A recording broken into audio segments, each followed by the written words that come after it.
Hello, ladies and gentlemen. I'm Matt Taylor here with my good buddy Kyle Amundsen. And we have Drew Peterson in the house again. I'm waving on the podcast. He's waving. Yeah, you know this is audio. Right? All right, I'll see if I can do Back this by without popular demand. getting Wave hard enough, smacked maybe the in the mic will pick face. it up. What'd you say? If I wave hard enough, maybe it'll hear the wind. Oh, it might. Yeah. You have to wave really fucking hard. But Our audience is pretty in tune with shit. They sensed your wave. yeah. So we wanted to have you on the podcast again because you're one of our favorite people. And the last time you were on, I think we had a marathon like 5 hour Yeah, that was podcast. like a crazy. It was like we went on for like 5 hours, and I was still like, we ran out of time. I think at one point you said, if I don't eat something, I'm going to eat you. Yeah, so Man. you were hungry.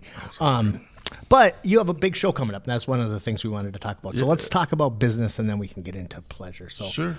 Tell us about this big show coming up in Walker. It's at Portage Brewing. I don't know the date. It's the 25th. 25th. I Yeah. love that you guys know it. And I don't. Well, we're going.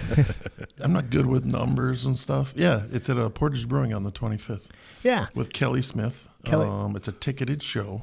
Yep. Which makes it extra special. It means people will shut up and listen. Which is great that you can have a show where, it's kind of in a listening room, right? Yeah. Yeah. And it's in Walker. Walker, yep. Yeah. And I know Kyle and I and the ladies are going to go up there and Nice. check you out. Yeah, it'll be fun. And I did get, what's her name, Kelley Smith? Yeah, Kelley Smith. Yeah, I did. I got to see her, I don't know what it was, a month ago or whatever, up in Aiken at the, with Charlie Parr. Yeah. And she's pretty talented. Very talented, yeah. She's a hell of a finger picker. Yeah. Which yeah. you don't see that a lot in the ladies. Yeah. Yeah. Rena House is the only one in town I know that can pick like a mother. Yeah. I mean, some of the new ladies are really good. I mean, the ones with dicks. Like, they can really. Just kidding. I stole that from Ricky Gervais. That wasn't hate speech. Yeah, I'm going to move on. Some hate, little hate. Just a little bit of hate. Oh, my God, he's funny. Yeah, she can pick. Yeah, she can pick really good. She's a hell of a great voice. And Yeah. Yeah, I was impressed. I watched that video. I was like, holy shit, she's got an impressive voice. This is going to be awesome. Yeah. Did you play with her at Yahoo Kombucha or whatever it was called in town here? Yeah, she's from town. She's from here. Yeah. I had just gotten back from California, and I was like, actually Texas, and I was really looking forward to that show, but I was so goddamn sick that I was like, I can't responsibly go. Right on. No, yeah, it was. I think it was sold out though. So yeah, you probably wouldn't have made it in anyway. Oh, they would have let me in. Nobody's stopping me. I put a note at the door like, watch out for this man. Well, that's great that was sold out. That's kind of a cool little venue too. Yeah, it's awesome. The only thing that bums me out, like they keep having people that I fucking love there. The only thing that bums me out is I can't drink there. Well, that time they had Jack Pine came and had beer there at but there are like 18 bars within like a stone's throw. Yeah, but they don't let me like go get shit and bring it in there. You're not a fan of the kombucha? My favorite part is the big gooey snot blob in there in kombucha. Yeah. But I make it at home. I just leave a cider out on the porch for 2 months. I have a kombucha story. I had never had it before, and this was a long time ago, back in the Eclectic Cafe days.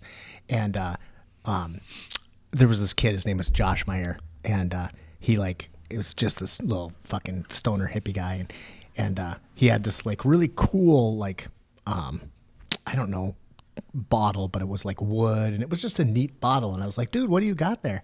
He's like, oh, it's my kombucha. And I was like, fucking what? And he's like, it's my kombucha, man. I make it. And I'm like, what is it?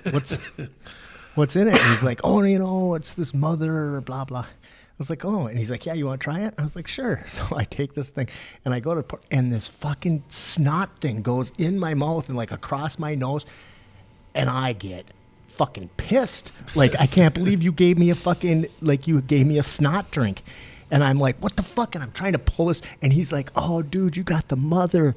You're so special. And I was like, I'm gonna fucking kill you, you little,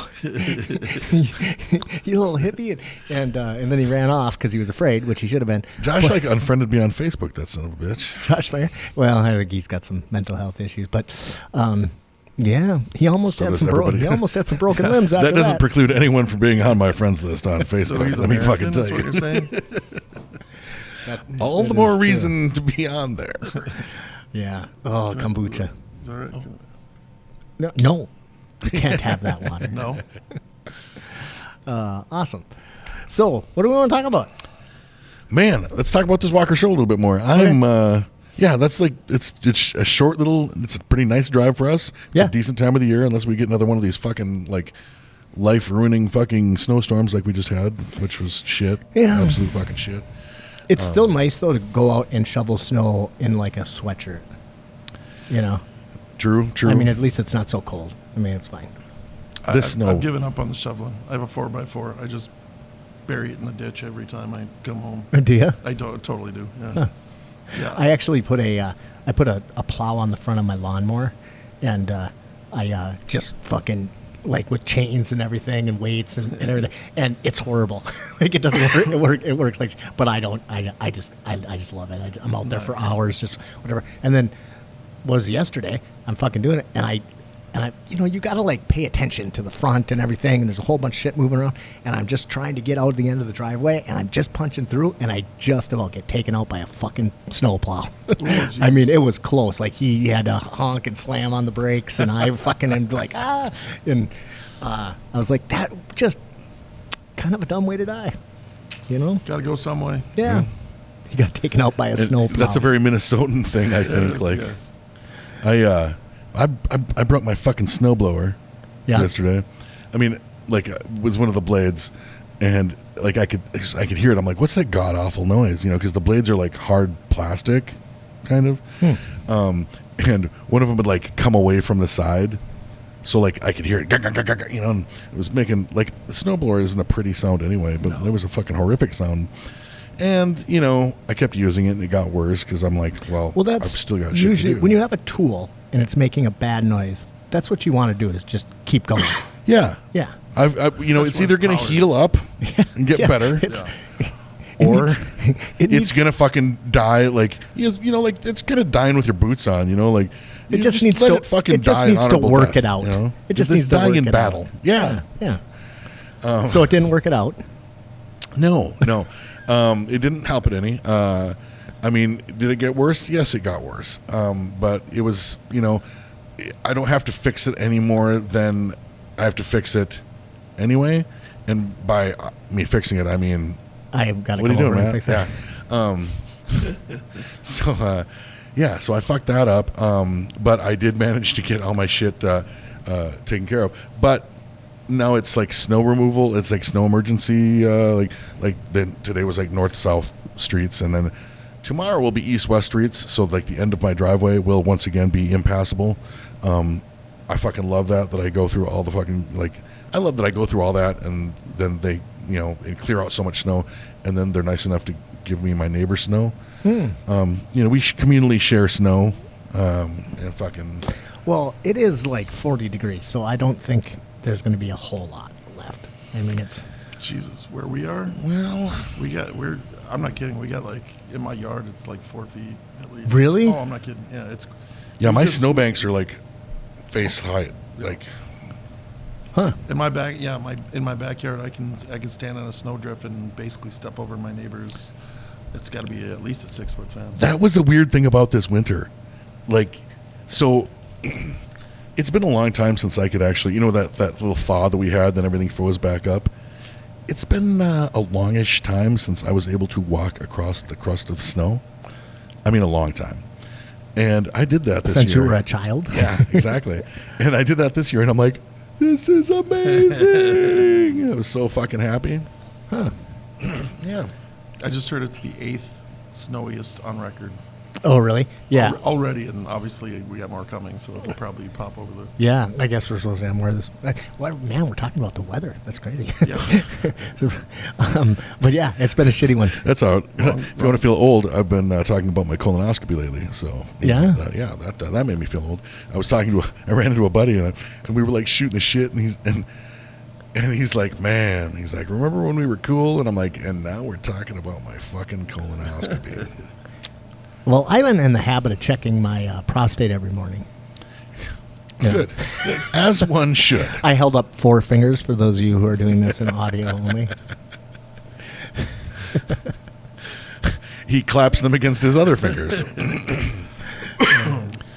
There's an echo in here. I just had an experience with a group of friends where somebody didn't know what the two. That is a really strange thing to explain to The shaka? the shocker. Yeah, I knew a girl who Speaking had of- that tattooed on her.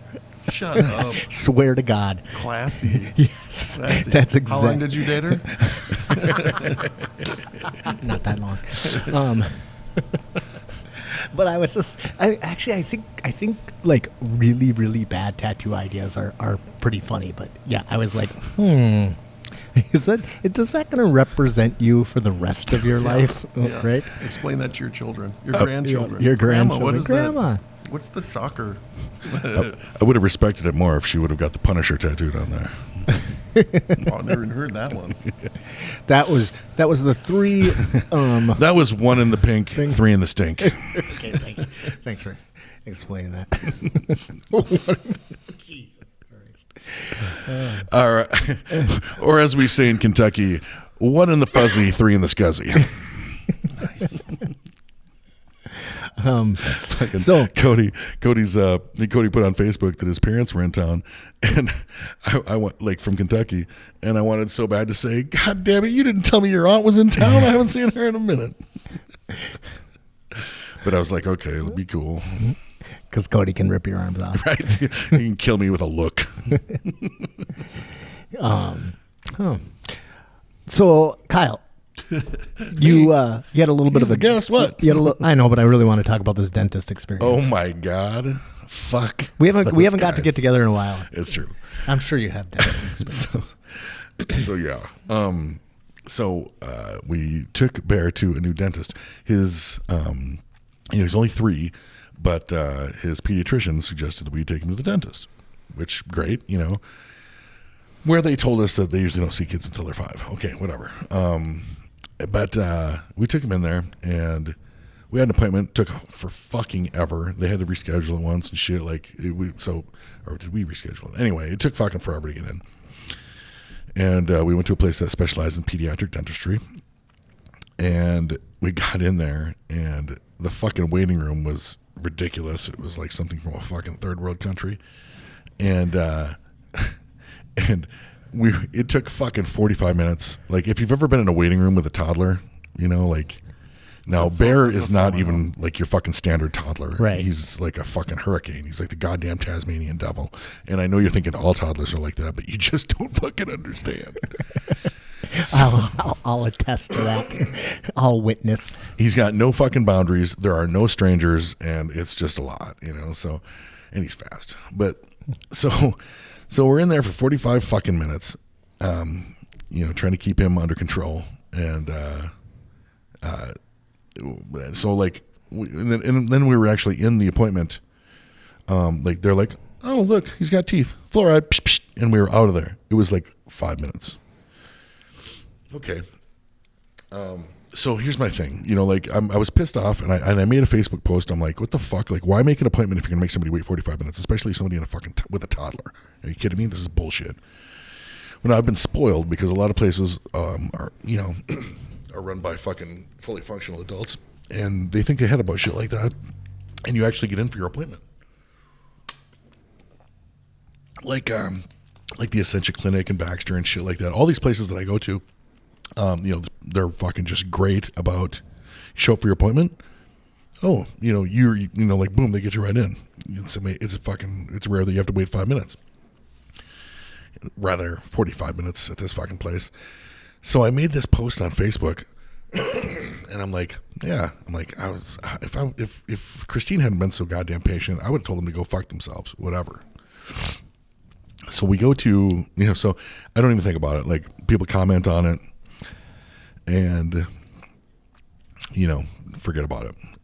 A couple of weeks later, I get a phone call from Christine, and she's like, yeah, I just had a lady like leave me a voicemail.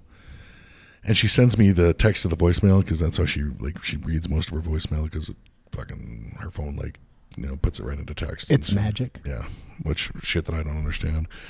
Of course, then I'm a fucking peasant, and I use a fucking Samsung anyway. I don't even have an iPhone. But so she's like, yeah. She's like, yeah, we got a voicemail saying that they're not going to see Milo anymore, and they're going to cancel all future appointments and blah blah blah blah. And it's because of a social media post. And I'm like, I didn't even fucking name them. In my rant about you didn't even say who it was. You just said I went to the dentist and I had to wait 45 minutes. Yeah. So I'm fucking irate at this point. So I'm like, get the fuck out of here. No way. Well, I got to talk to somebody about this. They were closed the place in town here was closed that day. It was a Wednesday. I'm like, what a fucking weird day to be closed. At first, when I got there, I thought maybe they saw me coming, and they'd like locked the door. No, I wasn't going to go crazy, but I was going to make a scene. They're just closed on Wednesdays, which is fucking weird. So I called down to the St. Cloud office, and I actually got to speak to the lady that left the voicemail. And she was like, yeah. She's like, here's the thing. She's like, yeah, we're sorry that it took 45 minutes. And I'm like, oh, well, at least, somebody's fucking acknowledging it. That's great. She's like, but it wasn't because of your Facebook post. It was because of the threat. And I'm like, the threat? She's like, yeah, one of your friends threatened to burn the place down. So we have to take that as a serious threat, and I think it's better for everyone if we just part company. Blah, blah, blah, blah, blah. So I'm like, what the fuck? So I look back, and a friend of ours who's been on the show multiple times, made a comment.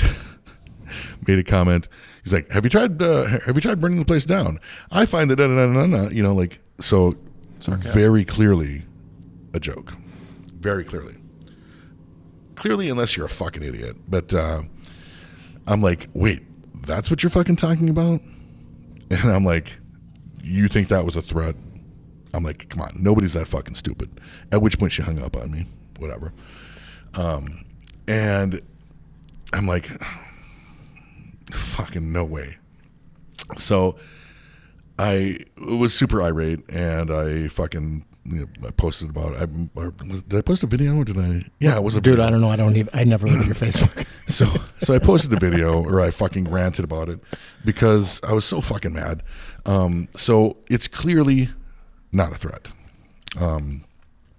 This is a friend of ours. He's an IT guy who lives in fucking Denver. Does that narrow it down for anybody? Are we trying to guess who Sam Gibbons is? Or are we not naming him? Dr. Gibbons. So I don't know why I wasn't like, I'm protecting Sam's identity because I don't want him to think that he's a mad bomber.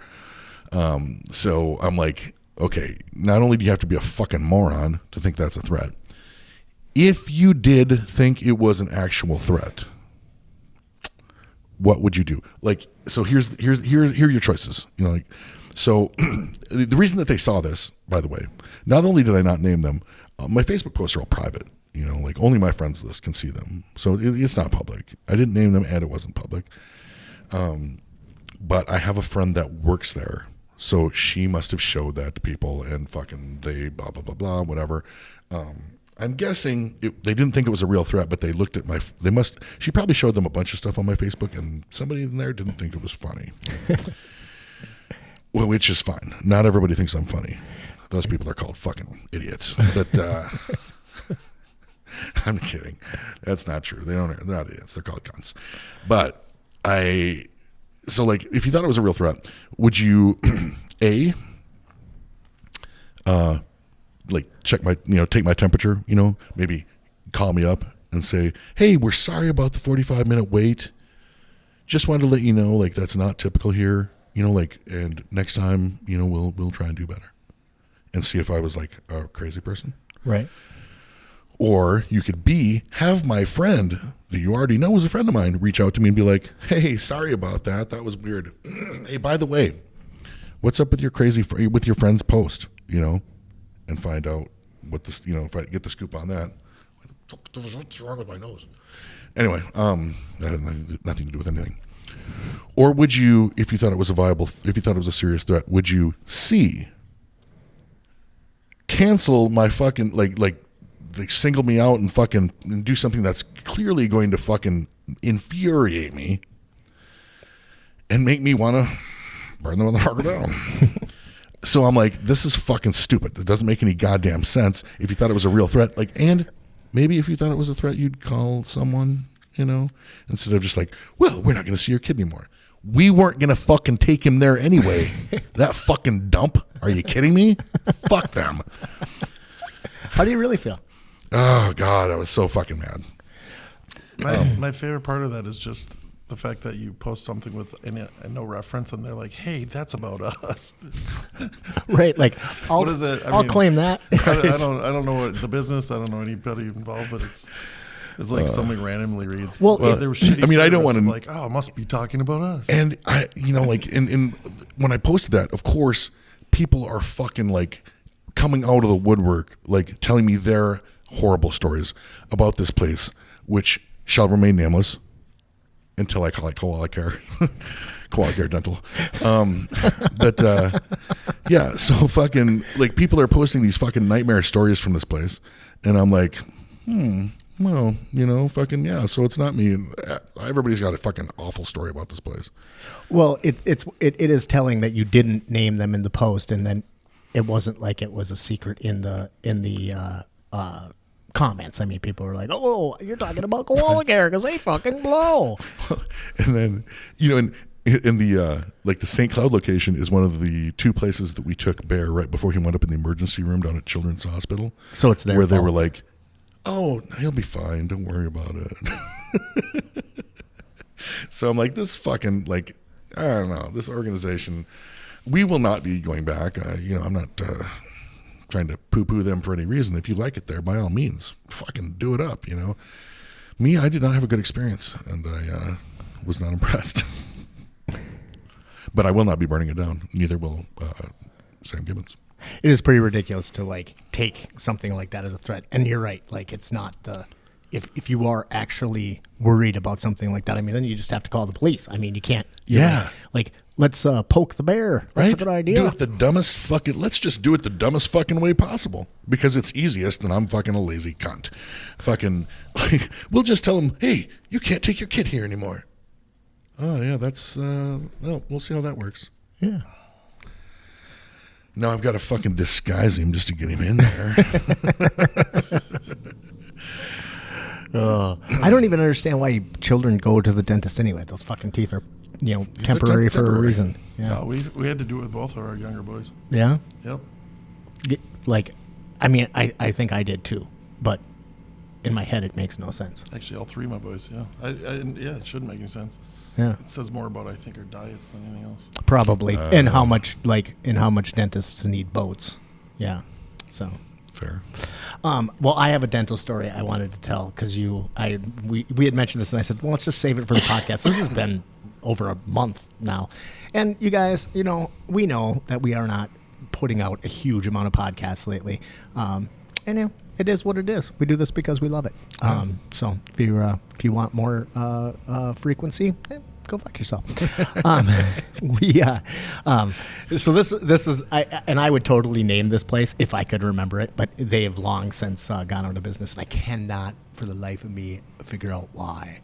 But I was about 23 at the time, and I was working as I was the manager of like this telemarketing center at the time, and I had a cavity that had a filling, and then the filling fell out, and so I went into this dentist, and he's like, "Oh, we need to do a root canal, and and we'll get you fixed up." So I go in there, he does the root canal, and then they put like the temporary cap in or whatever, and then he's like, "Okay, you got to come back in 2 weeks and get this and get this finished off. And I said, okay, sounds good. And it's just me and him, just the dentist and me. And he's like looking through his book, and he's like, okay, I got this date, the 26th at 3 o'clock. And I said, oh, is there any other dates? Because that's a particular date that I have this training I got to do, blah, blah, blah. And he's like, and he was just a dick about it, but whatever. He's like, nope, that's it. That's the only one we got, and you got to get it done right away, blah. I said, fuck, all right, fine. Put me down for that date. I'll make it work.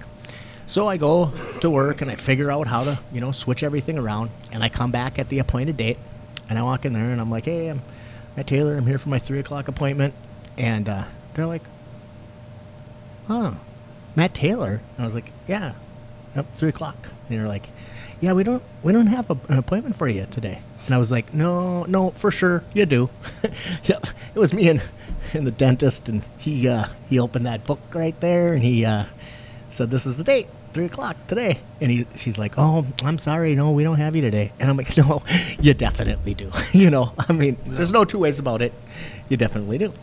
And she's like, well, let me go ask the dentist. So she goes back and asks the dentist. He comes out, and he's like, yeah, I remember you. Yeah, I'm sorry. I guess must not have wrote that down. I said, oh, yeah, okay, that's weird. That happens. I'll just take a seat then, and you can just get me in, right? And he's like, oh, no, I'm all booked up today.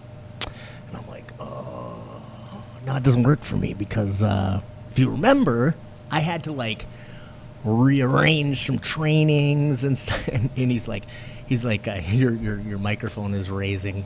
He's like, getting excited. I'm like, dude, yeah, you're gonna have to get me in. And he's like, no, yeah, you're gonna have to make another appointment. I said, you said that I had to take this one, and anyway, it starts to escalate. And this is back in the day when people still had corded phones at the desk, and there was so they had a corded phone for customers to use. And so for whatever reason, I picked up the receiver of the phone because I don't like phones apparently, and I start using it as a wand, to explain to them that they are definitely going to fucking see me today. And blah, blah, blah, blah. And it's just getting louder and louder. People start leaving. And then I start hitting the phone with the receiver aggressively and kind of break it a little bit. But apparently they had another phone because somebody called the police. So the next thing you know, I'm fucking surrounded by cops in this dentist's office. And they're taking me out. And I'm like, and I'm trying, and I had a much worse temper back then. For years, that was about when I first started doing martial arts. But I was just super hothead. But I think martial arts has just taken that out of me through the years, or maybe just getting older has taken it out of me. But I'm out there, and I'm fully aware of the fact that I'm going to end up going to fucking jail if I don't calm down, and I can't calm down. I'm like, and the one cop is like, okay, so I think that they were pretty wrong, but you're gonna have to calm down or you're going to jail. And I'm like, just give me a second. And finally I fucking am able to get my shit together and they let me go. But then I fucking go to another dentist and I'm like, hey, I got this root canal half done and I need it finished. They're like, oh no, we can't do that. I'm like, you're fucking kidding me. No dentist would finish the other person's root canal. So I lost the fucking tooth. And I was like, this is fucking bullshit. And yeah, so the temporary fell out and eventually I had to fucking get the tooth pulled. And I was like, I wanted to kill that motherfucker. And I would have burned that place to the ground, but it no longer exists, so you can't press any charges. So, okay, Kyle, we're going to have to figure out these microphones. You're going to have to hold it. I can't get mine to do it either. It's fine. So, that was my dentist story. Do you have any dentist stories? Oh, I have a lot, yeah. You got to get that microphone I have closer. a lot of dentist stories. You have to scoot up. Well, basically, mine are the same. Yeah. Well, not the anger stuff with it, but yeah. I went to one and they're like, it's going to cost $3,000 to fix your tooth. And I'm like, how much is it to pull it? And he's like, we don't do that. I'm like, no, you're going to pull this tooth. And like, how much to pull it? And he's like, $100. He's like, I'm like, guess what? I have $100 in my pocket. We don't pull teeth. Yeah. Yeah. Like seriously, dentistry is the art to pulling teeth. I'm not kidding. I've gotten like 6 teeth pulled just because I have no insurance. Oh, yeah. It eventually just gets to that. Let's not look in my mouth, huh? Yeah. I don't want to spend too much time on dentistry, but I have one more quick story. I had to get my fucking wisdom teeth pulled about a year after that, and I was really broke. I was working. I had insurance, but it was shitty insurance, and it only paid half of the whatever. And so I went in to the oral surgeon to get it looked at or whatever, and they're like, yeah, we can do it. And it's going to be like whatever it was, $3,000, and I'm like, oh, so I have to pay $1,500. I'm like, that's too much. I said, what can we do to like get it lower? Is there? And he's like, well, yeah, if we don't do anesthesia. Like we can knock it down. So, we'll still give you Novocaine and blah, blah, blah. And I'm like, so anyway, we ended up getting it down to like, I don't remember honestly, but let's say it was like $1,200. I'm like, okay, I can handle that. So I come back a couple weeks later and I go in to get this. So they shoot me up and I'm sitting in the thing and I'm sure you guys have it, but they put you in that Marilyn Manson thing where they like stick it in your lip and your mouth's like wide open. And I swear to God, this dentist had never fucking worked with a patient that was awake. All right. Because he didn't acknowledge me or nothing. He just walks in and he's talking to his nurse, who was pretty cute, and so she had like, and he's like, hey, so what do you got going on this week? And like, I'm oblivious. All he does is basically take his tray of tools and like set them on my chest and starts talking to his thing. And he's like, what do we got? Oh yeah, all right, and whatever. And then he's got this fucking face shield on and shit. And I'm wide awake and mouth wide open, and he fucking gets in there, and he's like, ooh, this son of a bitch is in. And he puts, and I swear to God this is true, he gets up on top of me and he puts his fucking knee on my chest, and he's in there, and he's like, oh, and I can fucking see the veins in his arm sticking out, and he, like that, and big wad of blood splatters into his face, and he clinks it in the thing, and he takes the back of it and he wipes the blood across this thing, and he's like, 3 more, and I'm just like, this is hell. I was reading this book a while ago, and they were like trying to get information from the terrorists, and they get out the fucking pliers, they're gonna pull his teeth, and I'm like, just tell him whatever, tell him because it's fucking horrible. But then a week later, 2 weeks later or whatever, and it was horrible. I got dry socket and worst breath of ever. But I was at work, and my fucking jaw just hurt. It was just aching, and I went into the bathroom, and I was like, kind of rinsing it out. I was looking, and I thought, what the fuck is that? I had like this little like zit on the inside of my jaw, or like on my gum line. And I'm looking at it, and I start picking at it, and it's hard, and I grab it and I pull it, and it's a fucking sliver of my jaw that's like 3 inches long. What? Yeah, it cracked my jaw. I had the same thing. And I looked, and I fucking passed out. My boss was looking for me. He's like, what the fuck? And I'm laying on the ground with this sliver of my jaw. He's like, they broke yours too? I had the same thing happen. Yeah. I guess that's relatively common, but yeah. I mean, and I'm sure I read about it in the waiver. Yeah. But I didn't fucking. I had a fucking dentist trying to pull one of my teeth one time, and he's like, oh man, because we talked about it. We did like the the cost analysis and shit like that. He's like, man, I can just pull it. And he's like, it's back there. Like nobody's ever going to see it. It's not going to affect your smile or anything. And I'm like, fuck yeah, let's do it. He's reefs on it. He's pulling on it. He's fucking working on it for the longest time. He's like, I got to go get, because it was at the Rutman Taylor office. And he's like, I got to go get Arnie, I think his name was, Dr. Rutman. He's like, he's way more experienced. He's, because my dentist was pretty young. And he's like, I can't get it. He's like, I'm going to go get him and see if he can get it out. I'm sitting there in the chair, and fucking, it was not fun. It wasn't comfortable. And so Dr. Rutman comes in, and he starts fucking reefing on it and pulling on it. And both these fucking guys, they can't get the fucking thing out. And so they like confer a little bit, and they're like, maybe we do a root canal after all. And I'm like, man, like really? And and they're like, yeah. They're like, on the upside, like we didn't even get it fucking loose, so like it's not a problem. But like my dad always had trouble getting teeth out too, because he, you know, it being old school, his dentist couldn't get one out one time, and no shit, like, so he's like, maybe you can do it. That's what I was just thinking. I was thinking to the dentist, be like, And here, you grab it. So Dad couldn't get it out intact, so he fucking broke it with the pliers and pulled the chunks out. And I'm like, well, that fucking infection probably would have killed me, because no fucking way. Like, who the fuck? Like, That's are you? crazy. But that's, you know, our father's era. Like, fucking, these people are like not the same. My dad was a pussy. He wouldn't have done that. My worst one is I had a abscess that Novocaine wouldn't work right here, and the only dentist I could get was a child's dentist, and like I won't even say where it was, but he agreed to like emergency see me.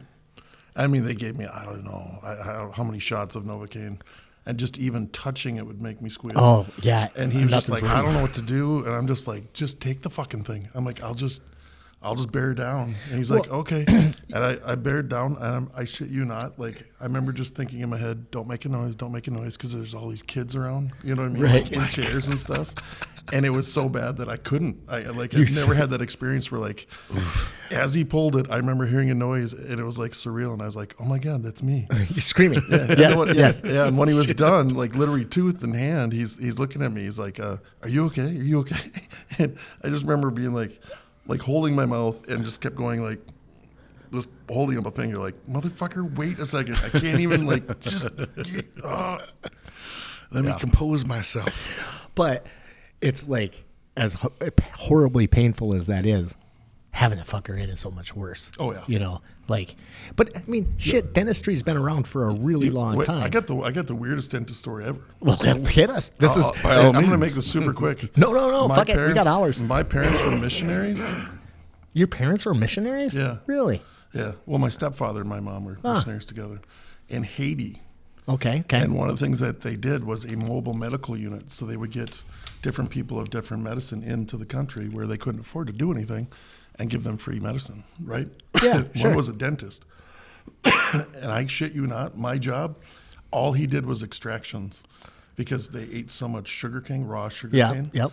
And just most of them had like just nubs. Like, Oh, wow. all you could see the brown nubs. And my job was just to hold heads as the guy would go along. And What? I'm not kidding. And we're talking like teenagers, even like teenagers. He would be, he'd look at a mouth and be like, huh, they all got to come. Oh, But my job was to hold man. them.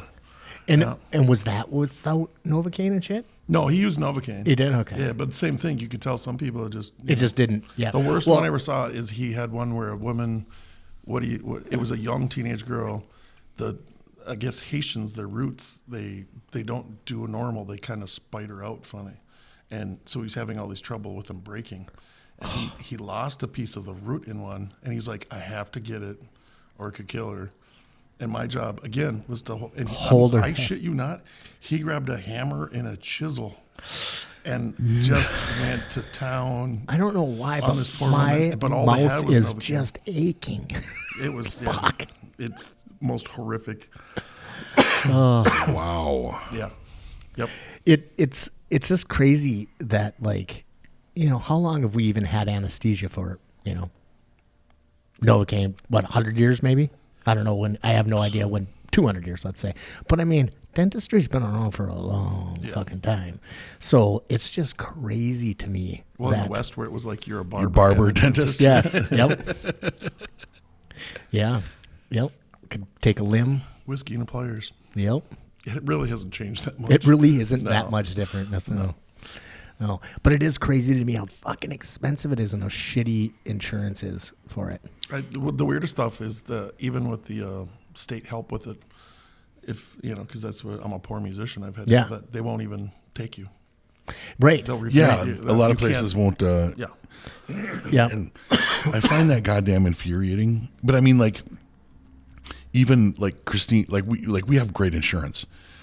but we still have to pay out the ass for dentist visits. Like fucking, because dentistry is magical and fucking, and certainly not something that we should let fall into the hands of fucking blue collar folks. Right. I am right on that. I am right on that cusp where I make just too much money to be poor. Yeah. And yet my insurance is so shitty at work I couldn't afford it if I wanted to like get the insurance plan. That's how they get you too poor, all the way too poor. It is right, and it's like, man, Fucking ugh.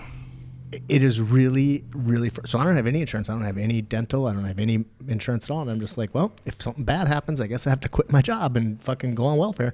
That's my only choice.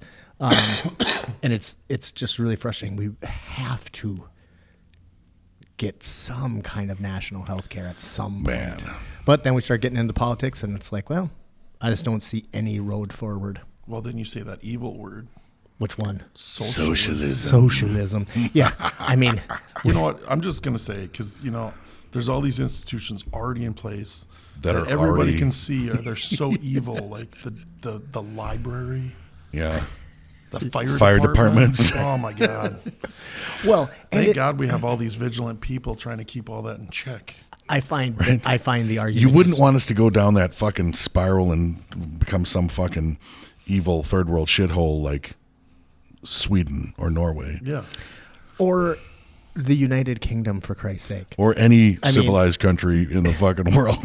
What is it? There's only one other country that has the same medicine, and it's some shitty country in Africa. I mean, not that they're shitty. Like they're called shithole countries. That's what, right? They're both shitholes? Shithole countries. Oh. That's what Trump called them, right? Yeah, yeah. Well, at least a lot of their countries can get medicine. Right.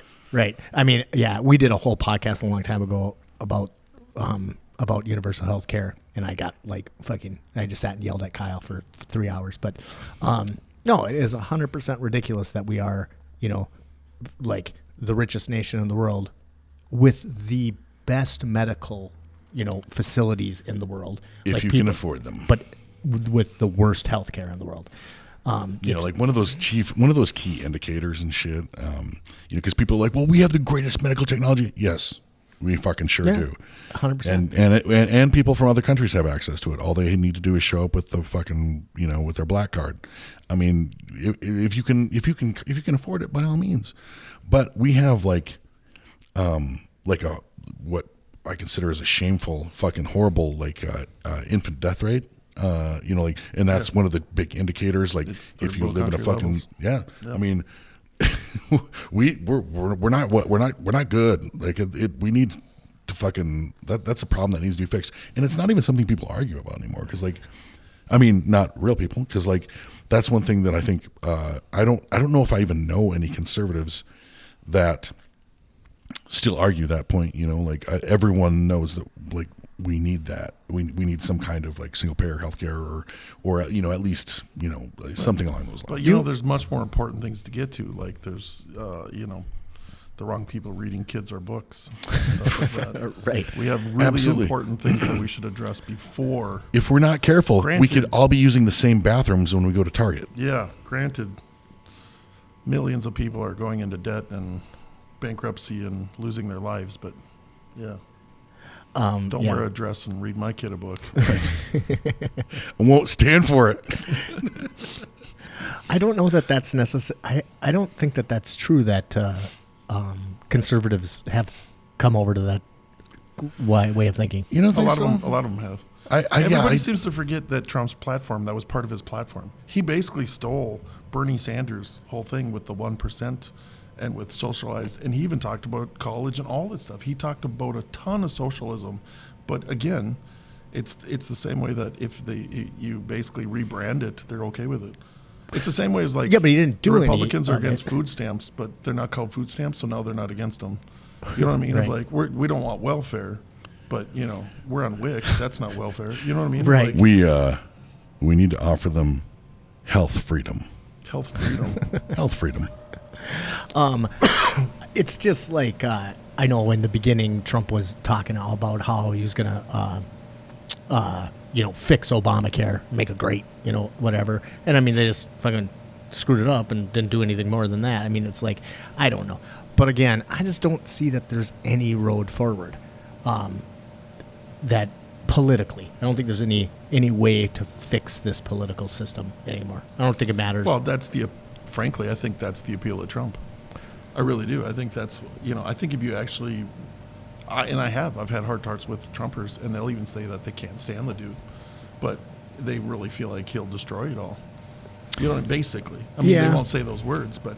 I mean, I know that there's definitely like a super religious, like, portion of the population that, like, literally is in the whole, like, camp of, like, we gotta, so we don't want to change. We don't want to fuck with climate change because that's the whole point. There's a huge, the whole evangelical. I was raised in that. Yeah. They're waiting for God to come back. Yeah. And they believe once it gets shitty enough, he will. Right. Yeah, the rapture and shit. So tell me why, there's the whole thing of, of course they're going to vote for Trump again because it seemed like God should come back, right? When he was, you know what I mean? It was all. Right. It looked like hell on earth in our country. And I'm sure they were like, oh, cool, God's going to come back. If you look at climate change, that's a good example of it, like a fairly far out there, like in time, existential threat. And yet there's a substantial portion of that evangelical population that is like, well, then Jesus comes back. So, like, yay. Like, woohoo. Well, that kind of sucks for the rest of us. Yeah. Right? Yeah. So. It's like a bad sci-fi movie where you're trying to usher in the end of the world. Right. Yeah. Maybe we stop putting people that believe in the rapture in charge of things. Yeah, it wouldn't be a bad idea. Fuck. Yeah. My favorite part of that is there's actually not a single biblical reference to it. Really? No. Really? No, yeah. There's the verse that they go by. What's funny is this goes back to early America with evangelicals from back then, or like the Puritans, yeah, evangelists back then, the big Bible thumpers of okay, those yeah, days. you're talking about. Mm-hmm. They're the ones that even came up with the concept of it. Okay. And it's from one verse where it basically says that when he's going to reappear, and what they're describing is basically like we'll be so excited that we'll, our spirits will raise up and greet him in the sky, kind of a thing. Which sounds more like the definition of rapture as I understand it, rather than like we're going to ascend and fuck all y'all, like. Well, it's the difference is like the real idea and the appeal of it is that they get to escape death. And that's the point is like nowhere does it say you get to escape death. It's quite the opposite in the Bible, even clear of like nobody escapes death.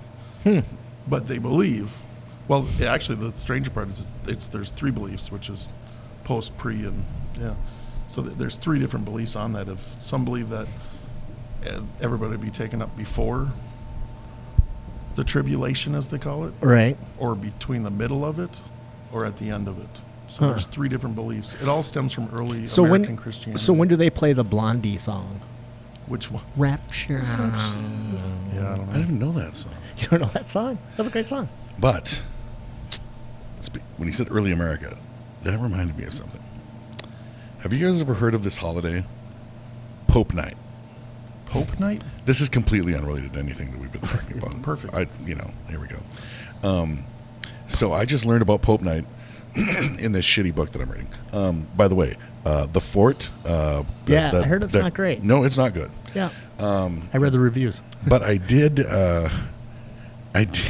learn something. They were talking about Pope Night, which in New England was like a big holiday started like, I don't know, for 120 years or something like that. Started in the 1600s. They ended it, at least in Massachusetts, in 1776.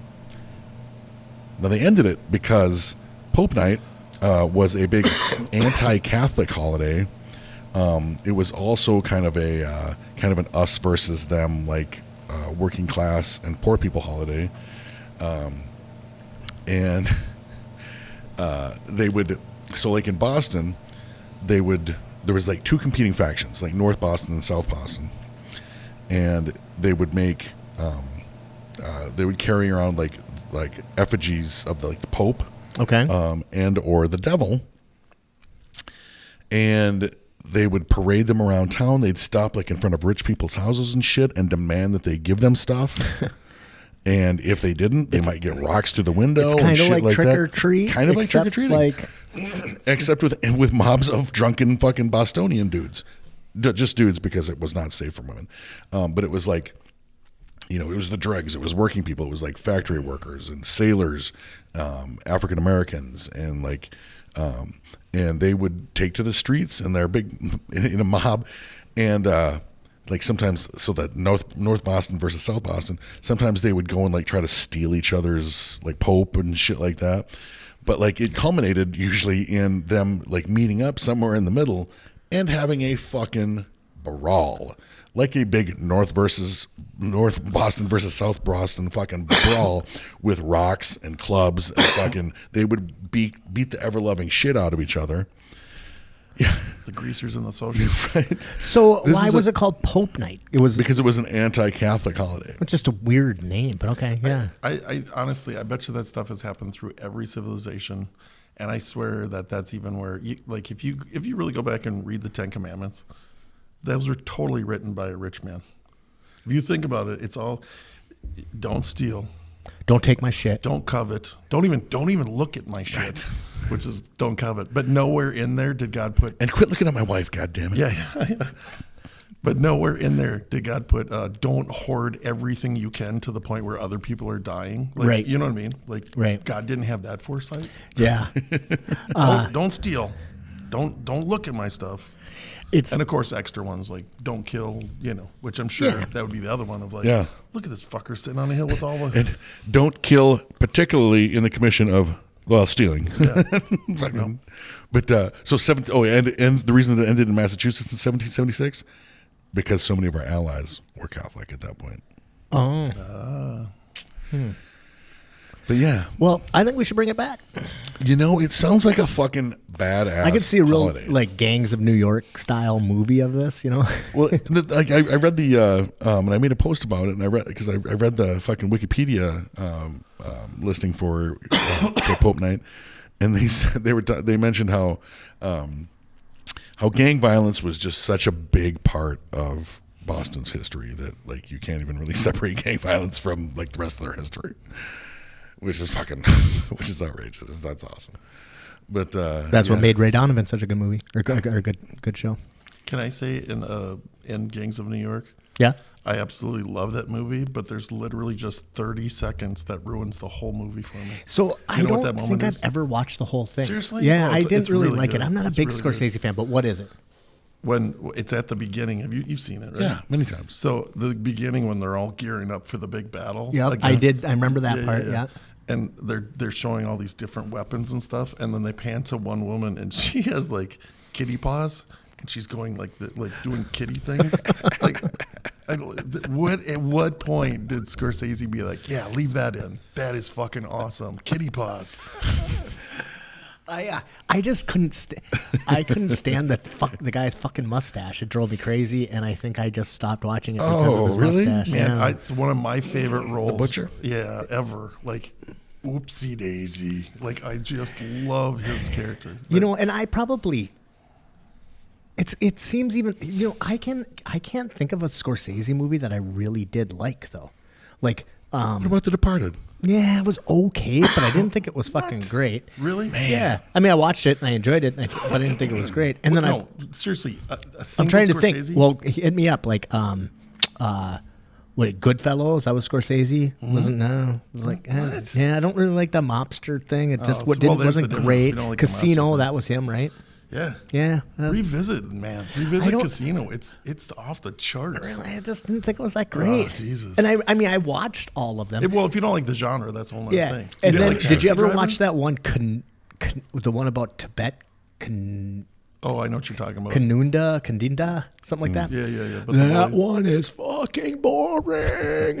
Yeah. It's like, I was like, oh, Scorsese, Tibet, this might be interesting. I'm thinking. Taxi Driver? You didn't? I don't think I've ever seen Taxi Driver. That was a really early one. That's weirdly enough, I've never seen Taxi Driver either. Just watch the Joker with Joaquin Phoenix. It's just a complete ripoff of Taxi. Really? Oh, yeah. Is it? Yeah, basically about a man just descending into madness. Did you see Joker? with Joaquin Yeah, Phoenix? I did. I thought it was okay, but if you haven't seen it, spoiler alert, fuck it, who cares? I don't even care. It's not really, there's nothing to spoil. It wasn't a very good movie. I thought it was okay, but whatever. Yeah, but and if somebody wants to see it, they're going to see it. Like the fucking scene where he kills the guy, and with the little man there, the little person there, and then he's like tells him, "It's okay, I'm not gonna hurt you. You can go." And then the guy goes, and he can't open the fucking door. I laughed so fucking hard in the theater that like I was like kind of convulsing, and nobody else was laughing. I thought that was fucking hilarious. But other than that, I thought the movie was kind of garbage. Yeah, it's not very. Yeah, I didn't really like it.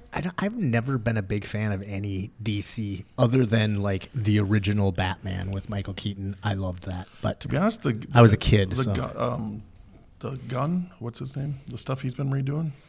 James. Yeah, I James think it's fantastic. Are you talking about like the Justice League? That Well, one? he just redid the not the Justice. That's Snyder. And to be honest, Snyder's cut of that.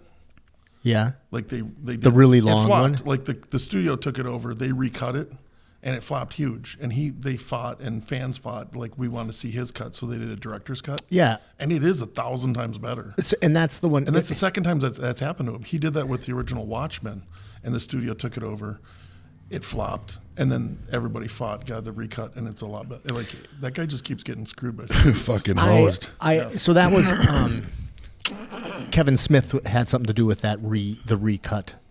I don't know. I watched about half of it, and I was so bored I just had to give up. So the Justice League, and I'd never seen the original. If you haven't really found any DC stuff that you like, you need to see The Peacemaker. Yeah, I watched a couple. That's gone. Episodes of it. That's gone, man. Dude.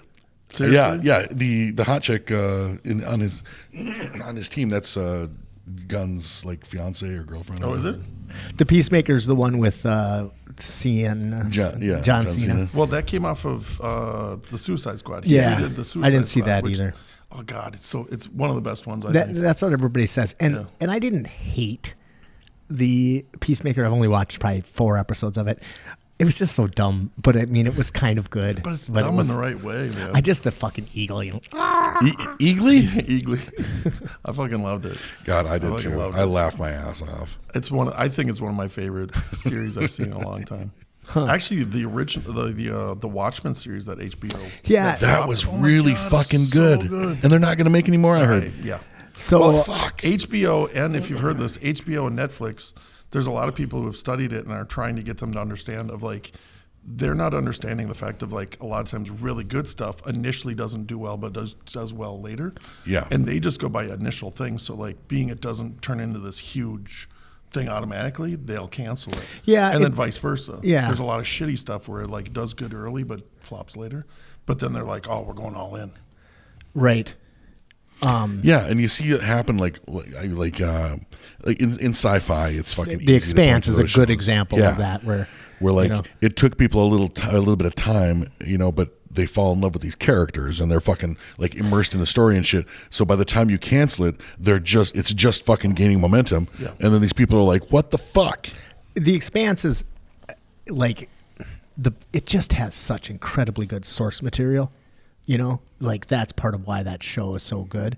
Kind of in spite of it, in spite of some of the acting or whatever. Other than Amos Emmy is amazing, but you ever watch that one? No, I haven't. That's good. But in media in general, that's a classic story that happens all the time. Whether it's like A Wonderful Life, that was a flop. Really? Now it's a classic. I didn't know that. Yeah, it was a huge flop when it first came out. There's a lot of movies if you look into it. Well, like Cheers. Cheers is a great example. It's one of the most profitable sitcoms of all time. It was on the bottom for like years. Really? Yeah. I didn't know And then that. all of a sudden it picked up and took off. The Office was the same way. If The Office, The Office they is know a if The tough Office was made now, it wouldn't make it. I don't think it could. The Office was one of those shows that I tried to watch over and over again, and I couldn't break through. And then I finally did, and now it's like, I mean, it's a show that I watch I watch clips of The Office. Yeah. Weekly. Yeah. You know, I can't pass them up. And that's one of those shows that I cannot. I think you could if you got to give it. What are you talking about? You can't. So, The Office, Parks and Rec, like there's a lot of shit out there that like beautiful. Everybody fucking loves, and I know like there's funny people in it and stuff, and I get, dude, can't do it just for Ron Swanson. Parks and just Rec. for Ron Swanson. I mean, you've had to have seen clips like from Ron Swanson, right? Where Yeah. like my favorite one is he walks into Home Depot. And a guy walks up and he goes, "Can I help you?" And he goes, "I know more than you." And he just walks right by. even just the memes are great. Like that. That's a platter that feeds 4 people. I know what I'm about, son. Yeah. Fucking, that's awesome. He walks. One of them. He walks into a place and he orders, "I want all your eggs and bacon." And the lady just starts to walk away and goes, "I want to check to make sure you heard what I'm saying. I don't mean I want a lot of eggs and bacon. I want all." Another great one is where he and his assistant are in some store and they're giving fake bacon, like samples, like faking, Yeah. And he's like, "So would you like a piece?" And he's like, "Oh yes." And he picks it up and he throws it in the trash. Yeah. And he says, "Could I have another?" and then she's like, "Could I try it?" And she picks it up and throws it in the garbage. Just fucking great. Yeah. So I actually like Ron Swanson is a character. Nick Offerman is like one of my personal heroes. He's great, I've like read all of his books. Really? Yeah, he's a good writer. He has a kind of a memoir called Paddle Your Own Canoe, which is really good. And he reads it, and I've listened to it. It's awesome. And then, but it's weirdly enough, the best book that he's ever written that nobody would. I don't know if anybody would get anything from it, but I fucking loved it. It's called Good, Clean Fun, and it's just about his woodworking shop. Nice. And all of his woodworking heroes and tools, and it's not anything that you would think would be inspirational, and it changed my life. It inspired me to like get a shop and to like actually start like believing that I could just do whatever I wanted to do if I just put the energy into it. And yeah, so to this day, Ron Swanson, personal hero. Did you see him on The Last of Us? I haven't seen the episode yet, but I've read a little bit about it. But yeah, I think we got to leave that one alone because we're watching it together, and we only got to episode 1, and then 1923, whatever. 1923. Yeah. Have you watched that? No. Did you watch 1883? No, I'm not into any of those. No. I still can't get. I'm so sorry. I can't get over The Office. Like, I know it's fucking ridiculous. I'm having a hard time with this. I'm really having a hard time with it. Like he's got a good, Kyle's got a good sense of humor. He has a great sense of humor. Yeah. He just hasn't broken through. Try the British version. Yeah, see that I actually find the British version It's pretty drier. tough. Even though I love Ricky Gervais, I think The Office was his only miss. Like I didn't like the British version of The Office. Really? Nope. Oh man, I love Ricky Gervais. I'm a fucking it's so junkie. dry and so. And I don't mind. Like I watch a lot of, well, not just British television. Like I've enjoyed a lot of, oddly enough, some Scandinavian shows and stuff too. Even though like the dubbing is kind Can't of do dubbing. I can't do it. I can't. Did you guys see handle IT Crowd? The British. Nope. That's another one, man. Same thing. Have you Super seen funny. Derek? I didn't like Derek actually. Oh my God, I think that is The maybe the the Afterlife, best. I think it's genius. So Extras. I loved Afterlife. I will actually I've watched all of season 1 and I've only watched like an episode or something of season 2. It's actually a little sad.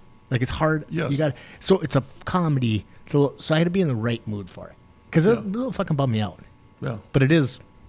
The premise of The Afterlife is Ricky Gervais is a guy whose wife dies of cancer, and he is just kind of a depressed dude. And he's like flat out suicidal. Yeah, well, he's just trying to figure out a reason to stay alive. I was being a little light. Sorry, but that's big. It's like literally, the only reason he's like staying alive some days is just because he's got to feed his dog, and it's fucking rough. It is rough. But it's great. The comedy part is like he will say and do anything. Well, yeah. It's like anybody that pisses him off in any way, shape, or form, he will just level them. It's really funny. What's the name of this? Afterlife. It's on Netflix. There's Ricky 2 Gervais seasons. is in my opinion, Have you seen his the biggest comedy genius of Have our you time. seen his last comedy up? I did, yes. One, Heavenly or nope. It's called I don't remember. I don't remember either, but it is really Super, good. not supernatural, something like that though. It's great. That was I stole his line about the old I love women. I mean, like the new women, the ones with cocks. There's in Afterlife. There's one scene right in early on, so I'm not wrecking it if anybody wants to watch it. But he's like walking down the road and he's walking past this like playground, and this kid says, something like, like, what are you looking at, you pedo? And he stops and he looks at him and goes, I'm not a pedo, but if I was, I wouldn't fuck you.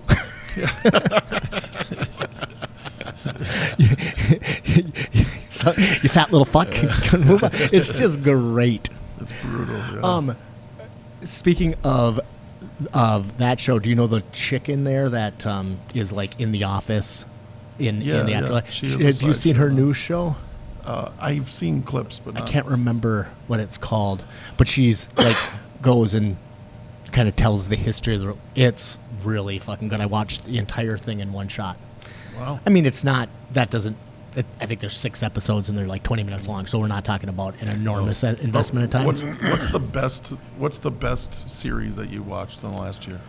I'm always trying to hear because I'm looking for. I think it is. I think it's 1923. Oh God, is it 1923? It fucking really could be. Really? It's pretty fucking So good. that like the Yellowstone thing? It is. Yeah. But this one is without all the stupid shit. So I could say Yellowstone. I mean, I enjoyed Yellowstone, but there's just a shit ton about it that like problems. And I loved 1883, which was the Western early one, and I loved it. Kyle didn't like it as much, but again, it had some holes. This first season of 1923 is as perfect as I think a show can be. Harrison Ford is amazing in it. Well, Helen Mirren. I mean, and Helen Mirren, I'll yep, watch she's anything she does. amazing. Yeah. But there's these 2 characters, Alex and Spencer. And Alex is Alexandra, this like rich girl from England, and man, that and then fucking love story and her love interest, who is this like famous hunter who was survivor of World War I. Their love story is so fucking. And she's not even like great. a showstopper or anything, No, Like they she's don't not bother. even They didn't that. bother to cast a really gorgeous woman. No, she's attractive, but she's not cute, gorgeous or anything. But she's like so well written and It's just the charming writing is amazing. and funny and fucking like. And that actress is pretty fucking charismatic. We'll be sitting there watching it, and Kyle's like, "God damn, any more of this, I'm gonna start crying." And I'm over there just like, "Fuck, any more of this?" Oh man, it's so good. It is really touching. There's something about getting older though with crying and stuff. Oh, dude, my whole fucking life I've bawled like a bitch. I have not. The older that I get though, Jesus Christ. It has gotten worse. Like the older, I'm not even gonna say worse. I cry more. Like it's easier to make me cry at this stage. Like You're not gonna put a value judgment on it. I still like. There's songs. What the fuck? I was singing a song that I've like just singing in the car. I'm not gonna sing. But how many times I've heard this song a fucking million times. I've sang it a fucking 100 times, and I'm like, and I can't sing like the part, like a certain part of the song because I get choked up. What over these same lyrics? Part, Kyle? Well, it's Just Breathe, Eddie Vedder. Like Pearl Jam, Just Breathe. Yeah. And what the part. Yes, I understand. I'm a lucky man to count on both hands the ones I love. Some folks just have one. Yeah, others they have none. I'm just like that part. Fucking, I'll be like singing. I'm singing to my fucking self, and I can't goddamn like. I don't know. I'm just. I get choked up easy, man. Get choked up real fucking easy now. And I always kind of have, but not like now. Now it's like fucking. That was the beautiful commercial. Fucking, it makes me want to buy Rogaine. Whatever. I've got 2 young kids, and I'm like crying at Pixar movies now. Those motherfuckers are like specifically written to make me cry. Yeah, that's true. I watched that one. This was a while ago now, but with was the two brothers. They were like trolls. Fuck, I don't remember what it's called. But yeah, I was just bawling. What's the last movie you cried at? What's the last movie I saw? Shit. Actually, I just watched Women Talking. That one got me. Really? Yeah, it totally did. I don't know anything about it. So, what's the best series you have watched this year? Oh, I don't even know. Well, you asked the question to me. You gotta have one. I just wanted more things to watch. I know. I collect that too. I'm always like. So there's a ton of them that I've seen that I really like. HBO's been doing some pretty good ones. Station 11, I thought was great. Yeah, I thought that was okay. Yeah, I liked it. I didn't fucking love it, but I did like it. Well, Station 11 was really interesting. What was the one with? Rosario Dawson? Yeah, that was good. I didn't like that one. I didn't get through it. You didn't like it? It kind of lost me. Yeah. Oh, see, I like that one a lot better than. I got to be honest. There's so many of the like post-apocalyptic shit that I kind of get lost in those ones where it's like, if there's an interesting twist in one way. Well, like Last of Us, one of the things I love about it, and people are complaining, is like there's not enough zombies. I'm like, what? I don't really want to see them kill zombies. We talk about this all the time. Like even in The Walking Dead, like zombies are fucking background. The real monsters in The fucking Walking Dead are the fucking are the people that have fucking gone like, that like the world is fucking like turned into fucking animals or made them free to be these fucking animals and shit. I mean, right. The zombies are fucking nothing more than background. Yeah. Right, because if you're gonna do a show where you're fighting zombies all the time, it's man versus monster, and that's never as compelling of a story as man versus man. So, or man versus himself. Yeah. Yeah, I did enjoy Station 11. It was just really fucking weird. It was fucking it weird. Was weird. Yeah. But I liked it. Well, Peacemaker was one of them for me. That was a good one. So that's that good, huh? Actually, I like the new Willow. Did you? You did. I did. I didn't watch it because every fucking thing I heard was negative. Well, okay, this is the whole thing of like, there's something about our era of people, in my opinion, of like, they want to hate on certain. Well, for me, it's the Star Wars argument. I don't know if you guys have ever. Me and my son do this all the time. Where like he's actually a Marvel, like he's really into Marvel. He loves both of them, but he loves the Marvel series, and I don't. We'll just put it that way. Of like going to see, like as an example, if you know how in the last series of Star Wars, the last trilogy was really a flop, and it's made them rethink their whole thing. Where like the last of three of the Avenger ones were like some of the biggest movies ever. Right. And the argument that we always have is between those, and I fully stand by like the Star Wars ones are better. There's no way they're not better. I don't like any of the. I haven't liked the new Star Wars movies, except for that standalone one. Rogue One, yeah. Rogue One was the best one ever made. I would agree. Between Empire and that one. Yeah, I'd agree with that too. The other argument I make with that though, with my son, is that you do have to give credit to the first one. You know what I mean? It's like New Hope was great. The whole first trilogy was amazing. Yeah. But now, are you into like all the peripherals? You watching like The Mandalorian? Yeah. Did you watch Andor? I thought Andor was awesome. Yeah. Everybody loved Andor. I cannot stay awake for it. It's all dialogue. I'm falling asleep again. Well, that's like the new Game of Thrones thing. Same thing. It's like all fucking dialogue. Yeah, I liked it. I liked it enough, but it wasn't awesome. It's not all wieners and swords anymore. Okay, but again, this is all comes back to source material.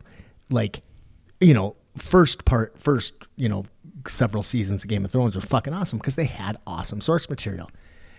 By the end, they didn't have any source material, so they're making that shit up as they go along, and it just got a lot shittier. Dicks. Now, the House of Dragons has source material, but it's a history book written by Martin. It's very and then there was this king, and then there was this king. There's no story. It's like when Lucas went back and did the original three. Do you know what I mean? The first three. Yes. In my opinion, same thing. There's too much information. There's too much dialogue. Nobody wants to know about the fucking midichlorian count. Exactly. Midichlorians. That was a bad idea. Yeah. So Andor, I had a tough time with, but I really liked. Well, I thought Boba Fett was kind of lame. But the last 3 episodes were fucking great. See, I'm of the opinion right now of all the stuff of like I love all of it. It's more of the fact of like, you know, the same thing of like people would rather criticize instead of just enjoy. Yeah. And Star Wars for some reason has a curse of this right now where like everybody just wants to rip the shit of, and the only reason why that these series are working online is because the real hardcore fans already dismiss them. It's new fans coming in. It's new. It's from the kids who got into the cartoons. Yeah, and that's what's saving Star Clone Wars, the animated series, that is by far the best Star Wars there's ever been. Sure. I loved that Clone Wars series. Sure. I mean, I could take out probably 30 episodes from the 8 seasons and just throw them away because they were kind of like, you know, made for kid garbage episodes. But other than that, that show was perfect. And then I also really liked Rebels after the first season because the first season was made for kids. It was on Disney Kids. And then all of a sudden it started to actually, but I liked it all. I do think that there is that strong like gatekeeper impulse, you know, like fucking like the bias against, you know, I still think that the prequels, the Star Wars prequels don't hold a candle to the original stuff. Also, I might be a gatekeeper too. Because I don't, like when I look at the Marvel movies, I'm like, oh, I have to like suspend everything that I know about comics and everything that I liked about certain comics and shit in order to enjoy the movies because they have so little to do with the comic books. And some of it I can't even fucking get over. Like Hugh Jackman Wolverine. Can't do it. Can't enjoy any of those fucking X-Men movies because I love those fucking comic books. And I loved Wolverine. And Hugh Jackman is a fucking really bad Wolverine.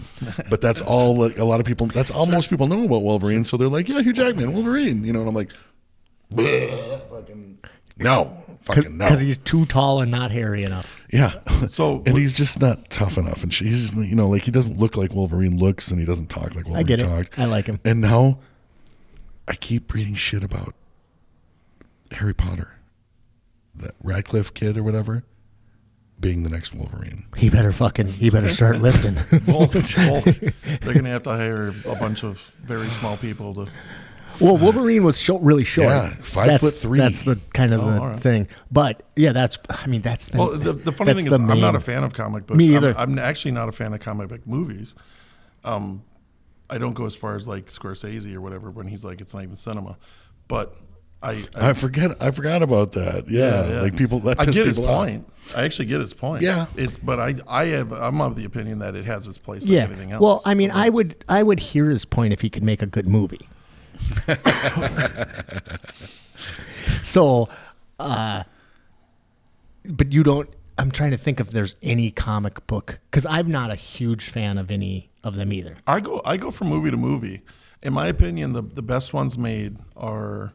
And I'd probably even go in order as Thor, Ragnarok. Ragnarok. That's the best fucking one spectacular. That's the best one. That was made. a great movie. Fucking Led Zeppelin. You know what I mean? Of like the whole god. It's like embracing exactly what it is and what it's supposed to be. Don't do. In my opinion, they're ruining it with this whole multiverse. And him and the Hulk. Oh, I know the multiverse was so stupid. They're ruining all. I did just watch Thor: Love and Thunder. That one disappointed me. Okay, so this is all about expectations, right? Because everybody told me it was a pile of shit, so I was expecting it to be a pile of shit. I was like, all right, you know what? I'm just gonna watch it because fuck it, right? I really liked it. I mean, that's cool. It was no Ragnarok. That happens to me all the time. I laughed a lot, and I just thought it was funny, and it was, you know. That happens to me all the time. Fine. I'm too excited for movies, and it right. So much. I mean, and then I really want to, I'll be excited about a movie, and then I get so let down. I think the last movie that I was really excited about, and it exceeded my expectations, was probably fucking 10 years ago when fucking The Revenant came out. You know what's funny? I'm not shitting you, dude. In my head, that was the one I was going to bring up that I was too excited for. Oh, really? My son at the time. I felt the same way. My son at the time, he was young. it was like I was trying to get him into other movies besides Marvel. Those trailers were so off the hook where I was so excited for that. And knowing the director, and my brother, my son liked Leo and stuff, so I got him into it. And so we went to that together. It was like one of our like big, like we're going to go to a you were real disappointed, movie. huh? Well, it was more of the fact of like, I haven't revisited it, but all I know is like bringing a kid first time for a real serious movie. And it's like, come on. I just kept thinking, like, get moving. Come on, get moving. And it's like, oh, my God, are they really going to just watch him crawl through a fucking woods for an you know what I mean, an hour? I hated it. Well, I love it. It was a beautiful film. I bet you if I revisited it, I'd like it. But just for what I wanted it to be. Well, especially, like, any time that you've, like, it's one thing when you're excited to see something, but when you're trying to, like, show somebody something. Right. And it's, like, I've done that. Probably the worst times that I've done that is when I loved a movie and I was like rewatching it with somebody, and then I'm realizing like that it's like, okay, you love this movie. That didn't age well. Yeah, you know, just like if I tried to get like somebody like my son's age to like, although he probably has sat through it, I probably made him sit through it. But like if I tried to get like Gordy to watch Highlander or something. Ooh, Highlander doesn't age that like well. I don't feel like Highlander aged really No, well. Conan the Barbarian does. I mean, like when you get to the special effects that they ran, where they ran a goddamn live wire up the guy's sleeve to hook to the sword to make the sparks during the sword fight and shit. Like maybe your special effects budget is not what it would be today. Highlander, not so much, but Conan really does. The movie that I think I was most disappointed about.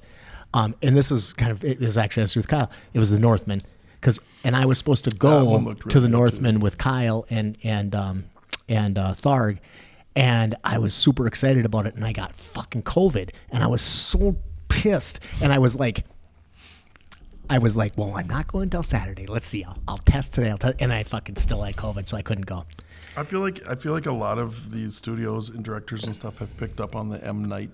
Shyamalan, his like formula for keep making movies, which is I fucking hate that guy. I have never liked a single one of his fucking movies. Well, you got to give credit to the early ones, but I've liked a couple of them. Like, I'm just saying, The Sixth Sense. He's a genius of a build into a film where you think the tension's building, it's going to go somewhere, and blah blah blah.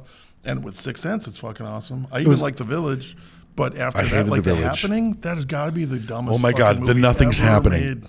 The movie is called The Happening, and I waited an hour and a half for anything to fucking happen. Yeah. It was fucking terrible. Run here, run there. Yeah. But it builds well, and it does seem like, you know what I mean? It does seem like it's really going to go somewhere, and you're waiting for the big end. You know what I mean? You're waiting for like the... I think the only movie I can think of... I did watch The Sixth Sense, and I remember watching it in the theaters, and I thought, and that was like the first time it was a trick, you know? And you're like, oh, I got it. But then I liked that, and then I liked Unbreakable because that was I loved Unbreakable. Yeah, I didn't really. It was okay, and then after that, I think the other. What's the next one? Was The Village? What's the next one that came out? Yeah, The Village. You know what? And I saw The Hook, and after that, I was like, "Fuck you, I'm not clock. I'm not watching any." Of this I shit didn't anymore. hate. In fact, maybe I kind of liked Signs. Lady in the Water. I actually like. I didn't watch that one. It's really goofy, but I like that one. I didn't care for Signs. I do like the Village. I mean, it's not great, but I like it. If you know what? I really liked The Village up to a certain point. I was really let down. Well, that's by the whole point. The surprise ending. Yeah. That's that is the point. That's He's gotten worse at that, and now his payoff is. I mean, to be honest, I think the guy should have not been allowed to make another movie after Avatar. It's one of the best cartoons ever. He did the Last Airbender. God, yeah. So actually, which has made it so that nobody else will even touch it. One of my friends just begged me to watch that series. He says it's the best cartoon series. It's probably my favorite, like ever. And I was like, "Have you seen Clone Wars?" I don't know. And he's like, "Yes, I have." I was like, "Okay, well now we can talk." But I was super excited to see The Northman, and I thought that was a fucking horrible, steaming pile of shit. I did too. It had a really cool, ominous feel but to it. Here's the part that's bullshit. Kyle and Tharg both told me it was pretty good. I was like, oh, I'm so sorry. How was it? And they were like, oh yeah, it was good. They kind of I think we still wanted to like it. We were like, I think they were, and I was like, and then I saw it finally. He's coming out on stream, and I was like, fuck yeah, and I was like, they didn't tell me it was a pile of shit. They said it was pretty good. It was like, did you guys see Licorice? This is a steaming pile of Hamlet. What's that? Did you see Licorice Pizza? No. Well, I don't even know what It's that one is. of my favorite directors, Paul Thomas Anderson. I think he's a fucking genius. Which- And literally, like, it's one of the first dates I've taken my wife out on, since we had kids. What else has he done? Boogie Nights. Oh, I have fucking seen that, love but Boogie God, this is a Nights. long time ago. He's done a bunch of them, like Punch Drunk Love. Like, he has a lot of great fucking movies. He just does. I'd have to look them up. They're Punch coming Drunk off the Love. top of my head. Okay. There Will Be Blood. The I know. Really? Yeah, is that the name of it? Yeah. The oil one. I didn't love that. That was him? Oh my god, I fucking love that movie. It's so disturbing. It's so disturbing. It's just like it sets your teeth on edge and just keeps moving. You know, I can't even be fair to that movie. I never revisited that. So when I watched that, I was a single man, and a girl that I knew had gotten a hold of me, and I hadn't seen her in a while, and she loved this movie, and she was going to bring it over, and we were going to watch that movie, and she wanted me to watch the whole fucking movie, and I'm just like, so like I couldn't give the movie If you're being I can't be forced, fair, yeah. you know. Go back to it. I think it's fantastic. I don't think I've ever seen it. I know. Really, yeah. It's really disturbing, but really good. That's like thinking. But I'm just saying, Licorice Pizza was like this. So is that this? Oscar nominated? Is that everything else? and That's it's one like of this those year. words.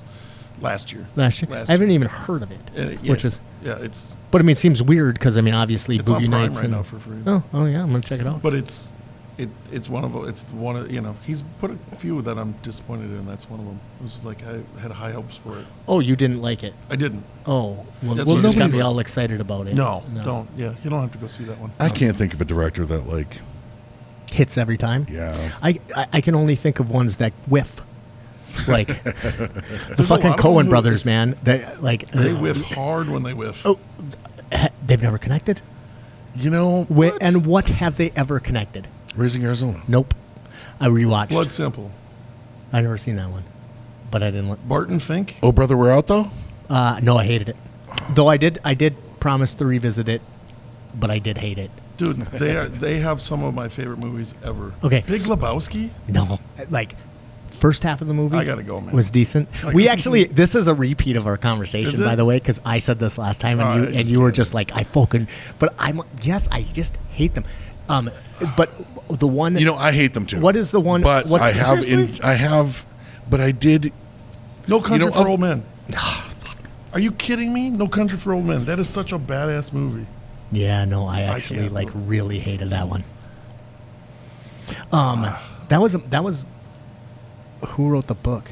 I don't remember. They are. I think when they shit the bed hard. I What mean, was the Lady one? Killers What was is, the one like, about the awful. musician? Llewyn Davis. Yeah, Remind Llewyn Davis. Yes, that was one of the best movies that I'd seen of theirs until it ended. It had the fucking worst ending ever, and then I was like, and then I saw it. I didn't know it was a Coen Brothers film, and then I was like, fucking Coen Brothers. Of course, it's a fucking Coen Brothers. See, but the even- music in that show is fucking great. Of my favorite Did one you- of the right? three that You I like that? mentioned I liked it. Yeah. was Raising Arizona. Although I did try to rewatch it and I couldn't really. Yeah, it's bad. Like, I liked it when I was young. Right. But I did enjoy. The Big Lebowski. And I think like the first kind half of the Big Lebowski was I pretty mostly enjoyed Oh Brother We're Out though. Dude, the dialogue just between the three bowlers is some of the best cinema I've ever, like, dialogue ever in a movie, in my opinion. If it was just so long, and then it just for me, it's- lost its. it's and I mean, kinda it's hard been to miss a with long Jeff time Bridges. since I've seen. Well, this is what I would tell you.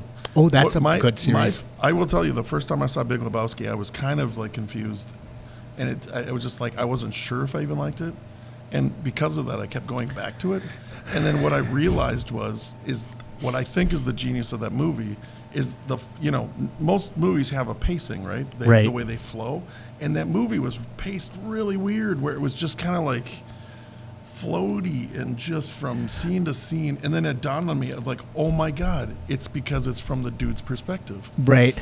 I know people have talked and now, to be honest, I've only like seen The Big Lebowski from start to finish, I think, one time, and then I've seen parts of it beyond that, and I hated it the first time I saw it. I hated so it the it first could time I saw grow it. on me. I saw it at go the back theater to and it, I man. fucking- The other, like, it's like Napoleon Dynamite. Like the first time I saw that show, I thought like I was fucking pissed at whoever told me to watch it. I was like literally like, why the fuck would you? But then it is the same thing. They started quoting it, is the same and then thing. pretty soon I watched it. Lebowski's the same thing. Yes. It really is. I went and saw. I had to go see Napoleon Dynamite by myself because nobody would go see it with me. I mean, in the theater. Did you like it the first time you seen it? I didn't like it as much as I do now. The I'll put it only that way. time, But I did like it, yes. I even cracked a smile in it is when they when they shot the fucking cow in front of the bus full of kids. I thought that was great. But other than that, it was the vibe of it. I was a weird country kid where I grew up on my own doing weird shit. Of like they won me with just the whole superhero out the window of the bus. I would have done weird shit like that. I'm like, oh my god, this is about me. Yeah, I was. But yeah, the Coen Brothers. God, I am gonna revisit Oh Brother Where Miller's Art Thou. Crossing. Seriously, I never watched that one. Miller's Crossing. I don't know like, if I've ever even honestly, seen Miller's Crossing. it's pretty hard to get me to watch a Coen Brothers film if I know it's a Coen Brothers film. I have to be tricked. It's pretty hard to get me to watch a fucking movie nowadays since I've just decided that I like everything an hour at a time. You know, I'm kind of out of shit to watch. Like the last few, like this last week, I watched The Hangover. Just movies I've never seen. I watched The Hangover. You've never seen The Hangover? No, I don't. I haven't. And you still like, haven't watched a The Mayor wide- of I know. Kingstown. I keep forgetting about that one. There's a huge chunk of movies that I've never seen, and most of them are that kind of comedy. Like I just not a big. If I'm alone, if I'm not in a relationship, I just don't watch comedies. They make me sad. It's weird. But so yeah, I never watched that, and it was funny. how about But Wes man, Anderson? The Big Lebowski 2, or not the Big Lebowski. I mean, Hangover 2. Bad. Exactly. They like literally. It's exactly the same movie, Yep. and then they just Cash grab.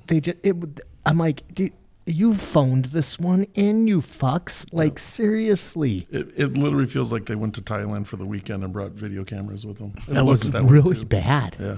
Yeah. Wes Anderson, is that He's probably my favorite. okay? of all time. I'm trying to think of is that the Royal Tenenbaums? Yep, that's yeah. Yep. Okay, so Life Aquatic. Okay, that is exactly the kind of movie I never liked the first time.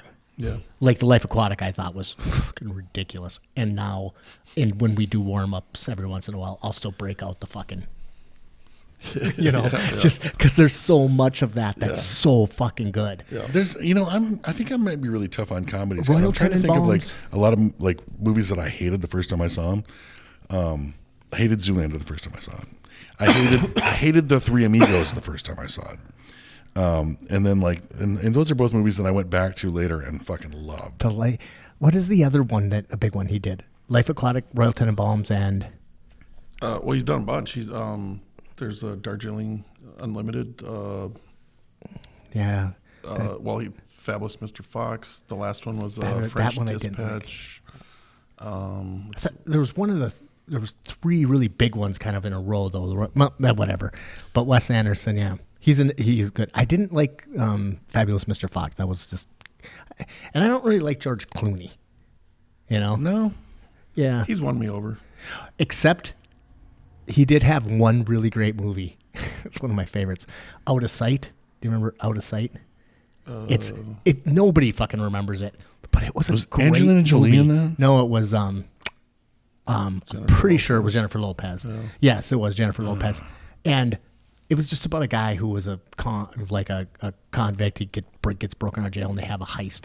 It's not a great story, but I just really liked it. But one of the things I loved about it is there's a scene in there where there's this big black guy, and they're gonna go rip off this place, and he's like, okay, go upstairs.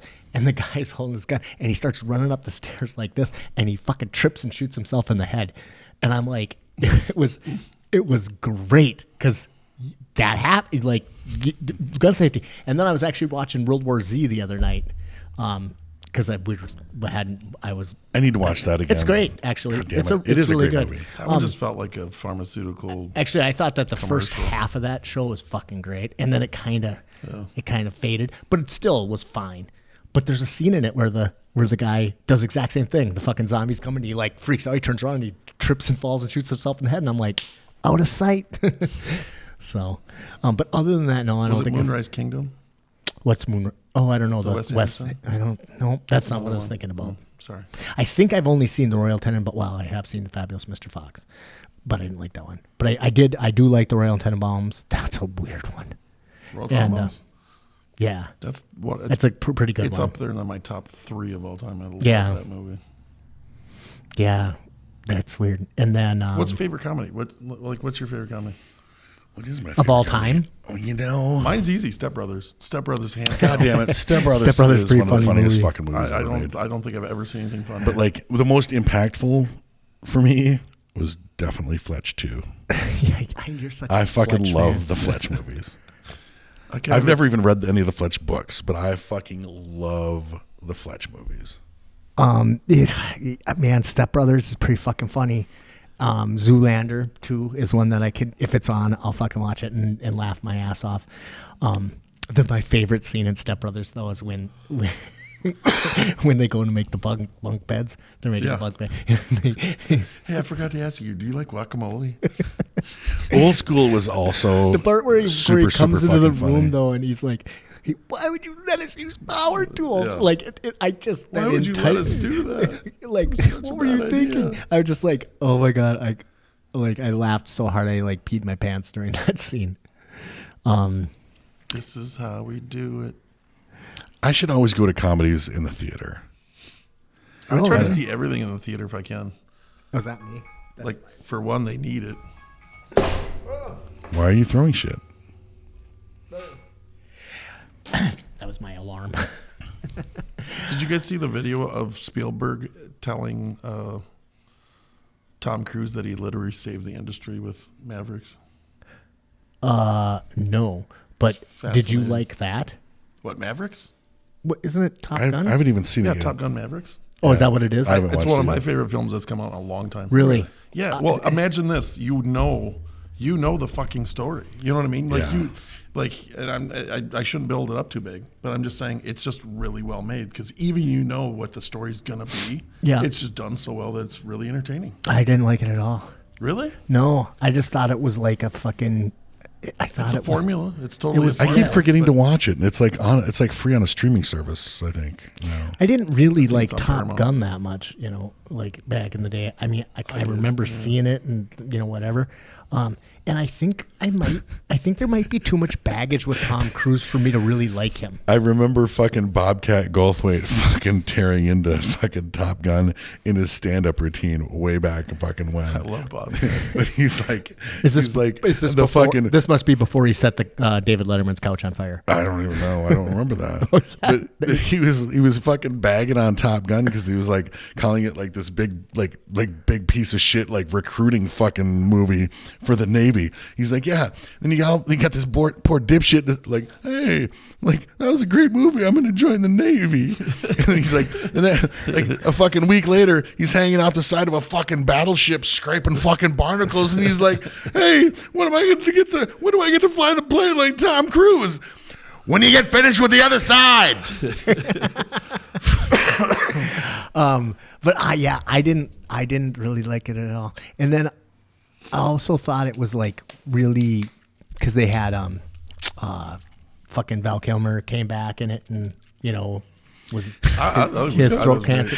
Val Kilmer is really in some of my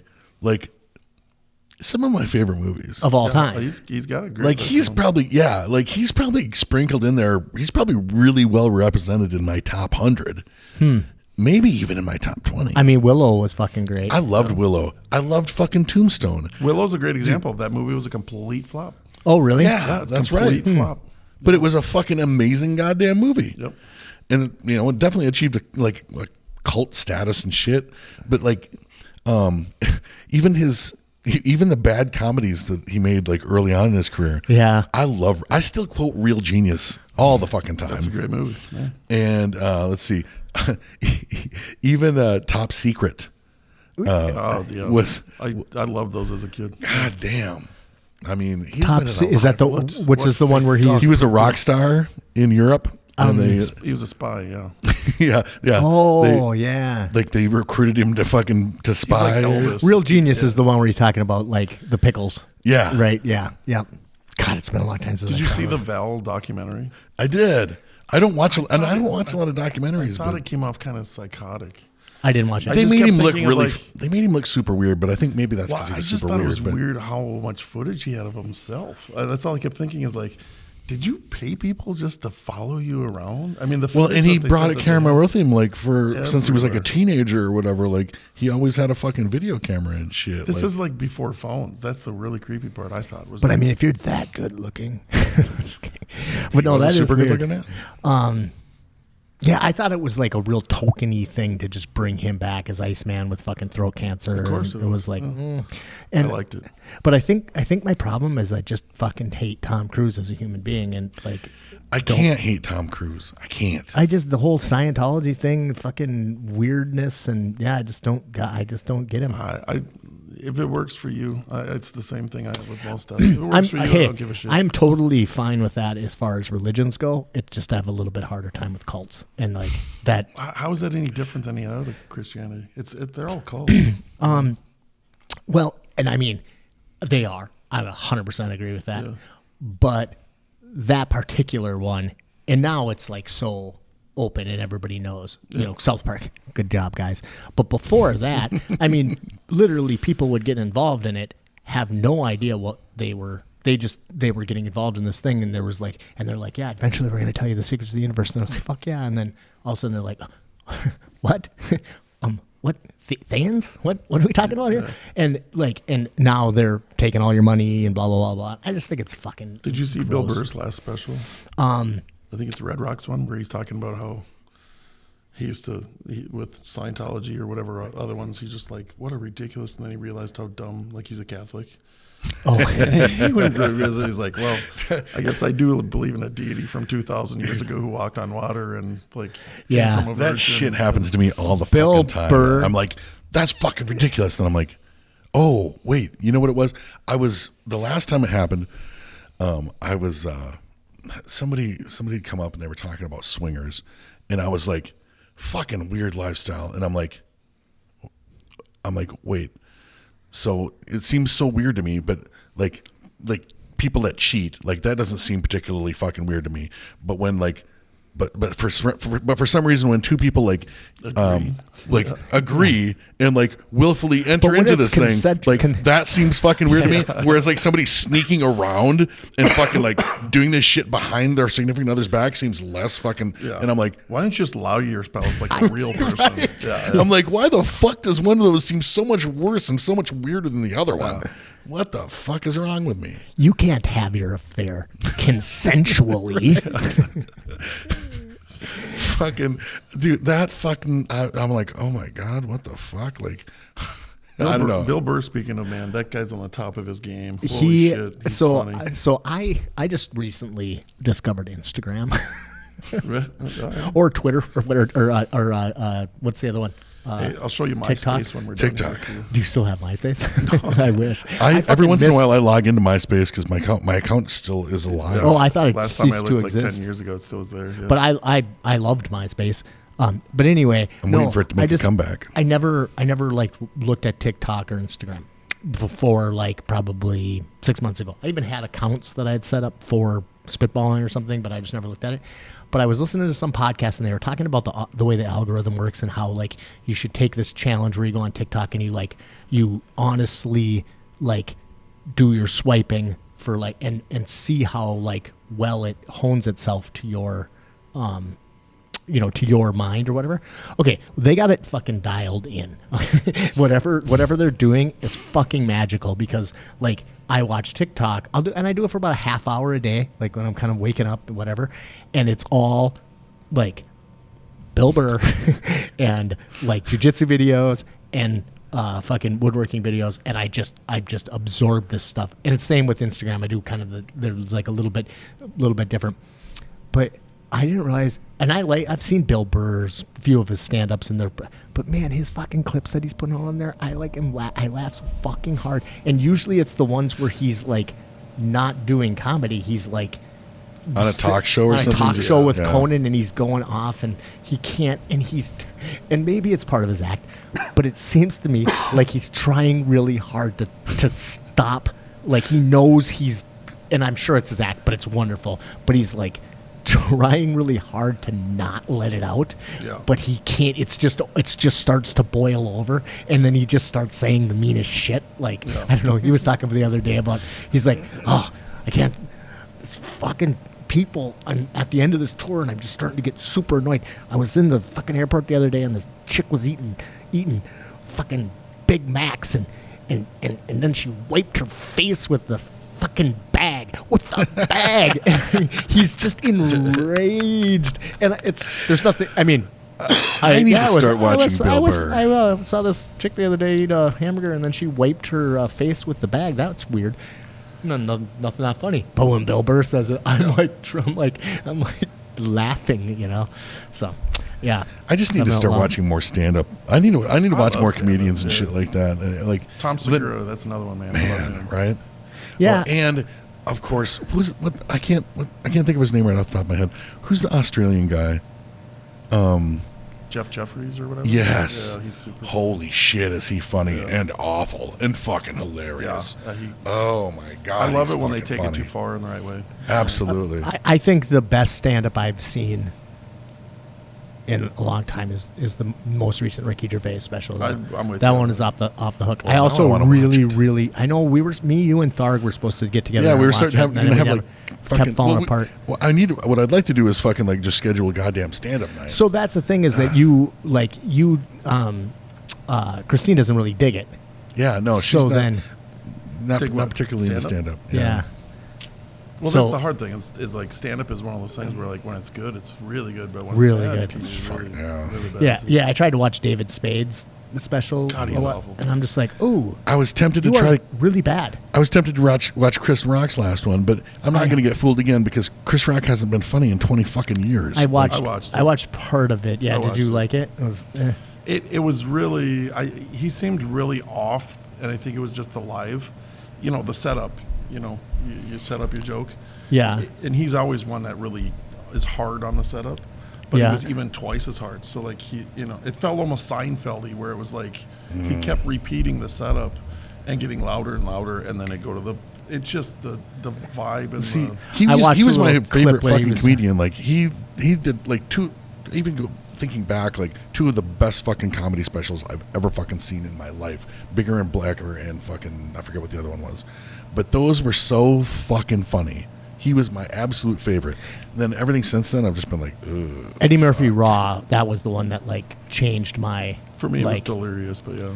Delirious, yeah. yeah. So I saw Delirious long after Raw because back then it wasn't like that. You know what I mean? Yeah. Like, so I went to Raw in the theater, and that was probably the first time because we had like Bill Cosby records. Yeah. Bill Cosby pre-rape. Okay. Well, he was probably raping back then. We just didn't know about it. But I didn't really. Fucking Raw was like transformational, And of course, we had to like sneak in. I was like 16. We had to sneak in. So you've probably had the same experience that I have, which is I have a 19-year-old and trying to explain to my 19-year-old what Eddie Murphy used to be.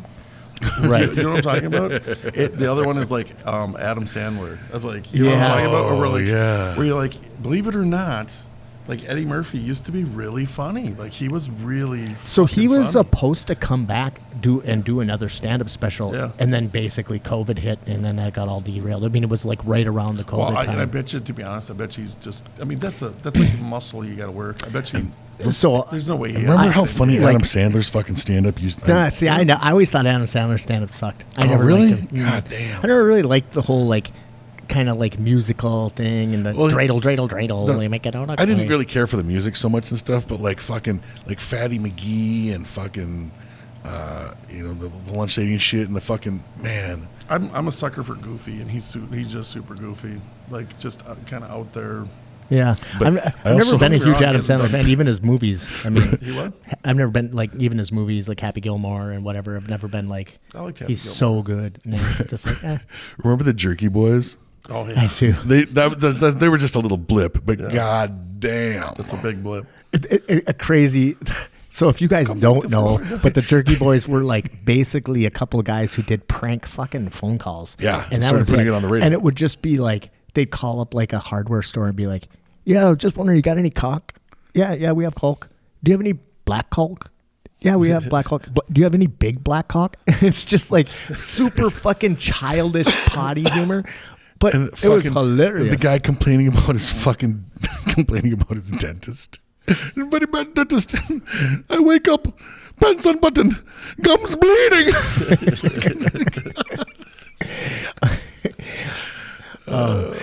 So here's a sizzle chest. Is it? So that's the thing. Okay, so me and my friends would argue all the time. Did he say sizzle chest or chisel chest? Sizzle chest. Sizzle chest. I don't think we are. So I'm on the chisel chest side of this argument. Of course you are. But you would like, in our friends, it would be like, like half and half would be like chisel chest or sizzle chest. It's really hard to tell what he's saying. But all right, let's take a quick break. I got to take a wee. All right, we're back. I don't give a shit. I literally. Do you ever stop watching a movie? I'm really slow on movies now, and I probably average one a day. Oh, geez. Yeah, That's that's a lot. slow for me. On a good day, still, I'll probably catch Hey, welcome back to Spitballing.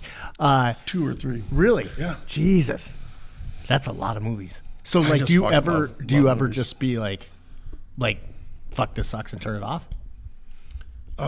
Very rarely. Really? Yeah. So I'm like, I'm really critical of anything. Like, I will stop listening to a book. I will stop watching a movie. I'll stop watching. Well, it's happened to me too many times where, like, even 2/3 through, I'm like, this sucks, and then something redeems it by the end. There's a lot of movies like that where that's the point where it's like, I don't even know how to explain that. Yeah. But you know what I mean? Where like the setup is tedious and torturous, but then the payoff that's what makes the payoff better. You know what I'm saying? Yeah, we should have really just had the camera going into the bathroom with me and everything because we haven't shut up since we left. So we're talking about Bear, or I had mentioned it and you guys hadn't seen it, but it's a Hulu series, and and the guy is like up for some whatever you get, whatever they get for it made a big TV. splash. I saw a lot of people talking I watched about the first actually I had to turn it off. I had to turn off the first episode. It's about a guy. It's about a kid who's a chef, and he like goes back to Chicago or whatever to like take over his uncle's business or whatever, and it's all takes place inside like a kitchen, and it's so fucking intense that I was having a goddamn anxiety attack like watching it because it was just too much. It really captured the fucking horrible stress of a kitchen, and in a kitchen is one of the most stressful fucking places in the world to be. So yeah, I want to try it again because I've heard it's really good, but literally about 20 minutes in and I was like, I can't do this. I fucking can't do this. I'm feeling like my heart is whatever. And you were saying you felt that way in what movie? Uncut Diamonds. Yeah, it's again, I'd never watch it again because of that. But it was just for me at least, the tension was just built to a point where like I thought I was having a panic. And that's an Adam Sandler movie. And of all people. How old is that? It's not that old. Yeah, a couple of years. I was trying Kevin to think Garnett's in it. That's weird. I was trying to think of Who is? Kevin Garnett. But he's in the. Wait, I thought that was the one after. Player? Oh. No, he's You it's look not at- a basketball movie. Yeah, You look at me He's like a jeweler, and Kevin Garnett's at the shop trying to buy jewelry. you're like a basketball. That's the one that I wanna see, basketball. I'm like, I because know a basketball player. I love Kevin Garnett, but Yeah. fuck, I was trying to think of a movie that made me feel like that fucking level of anxiety and shit, but I really can't. But I know there's been many. But we were also talking about fucking like the kind of comedy that I cannot fucking stand is the really anxious, like uncomfortable fucking like and like you said, like Meet the Parents and shit. Yeah, like That meet shit- Meet the Fockers or whatever. Is Like- that the same thing? And people enjoy it. That shit's it's a winning fucking formula or whatever. But like for me, no fucking way. I will fucking just shut shit off at that point. I hate when it's like somebody fucks something up and then they just keep escalating the fuck up, but it's like, just fucking tell the truth. You know what? That's usually just the best bet, is to tell the truth. I found an interesting kind of cop series, but that doesn't like, I don't know. It's not too much of a cop series, really. It's like more focused on the character. It's more character driven than like case driven. Will Trent. It's on ABC. It's on after my guilty pleasure show, which is The Rookie with Nathan Fillion, which is not in any way, shape, or form a good show, but I just like it. I don't usually like cop dramas. I can't think of any. But I mean, I know you did. You're a Hill Street Blues kind of guy. Hill Street Blues, goddamn NYPD Blue, all that shit. But Will Trent is great. He's dyslexic, and he's kind of like had to fake his way through a lot of shit. And he's like a brilliant detective and stuff, but he carries a voice recorder and shit. But like when it comes to like writing reports and shit like that, like his partner's got to like do that shit and stuff. I've been there. But it's a pretty interesting show. It's pretty fun. I like it. Well done. The Old Man. That was a great show. Did you watch that one? Really a big fan. That's a great one. Jeff Bridges? Is that? Yeah. Yes. And he's a CIA agent, or whatever. Like, yeah, like former fucking Yep. former spook. Though. Really fucking good. Jeff Bridges? Yeah. Like Yep. from Big Lebowski? The Big Lebowski. Yep. It's fucking, that's one of the best ones. And I'm like really critical of shows whenever there's any kind of like fighting, and like especially if they use any jujitsu, because it's usually just garbage. That show was right on. Like, they fucking like first episode, like fucking. I was like, and I mean, Jeff Bridges is an old guy, man, and he's he's doing some shit. It's really good. Are you guys excited for the new John Wick?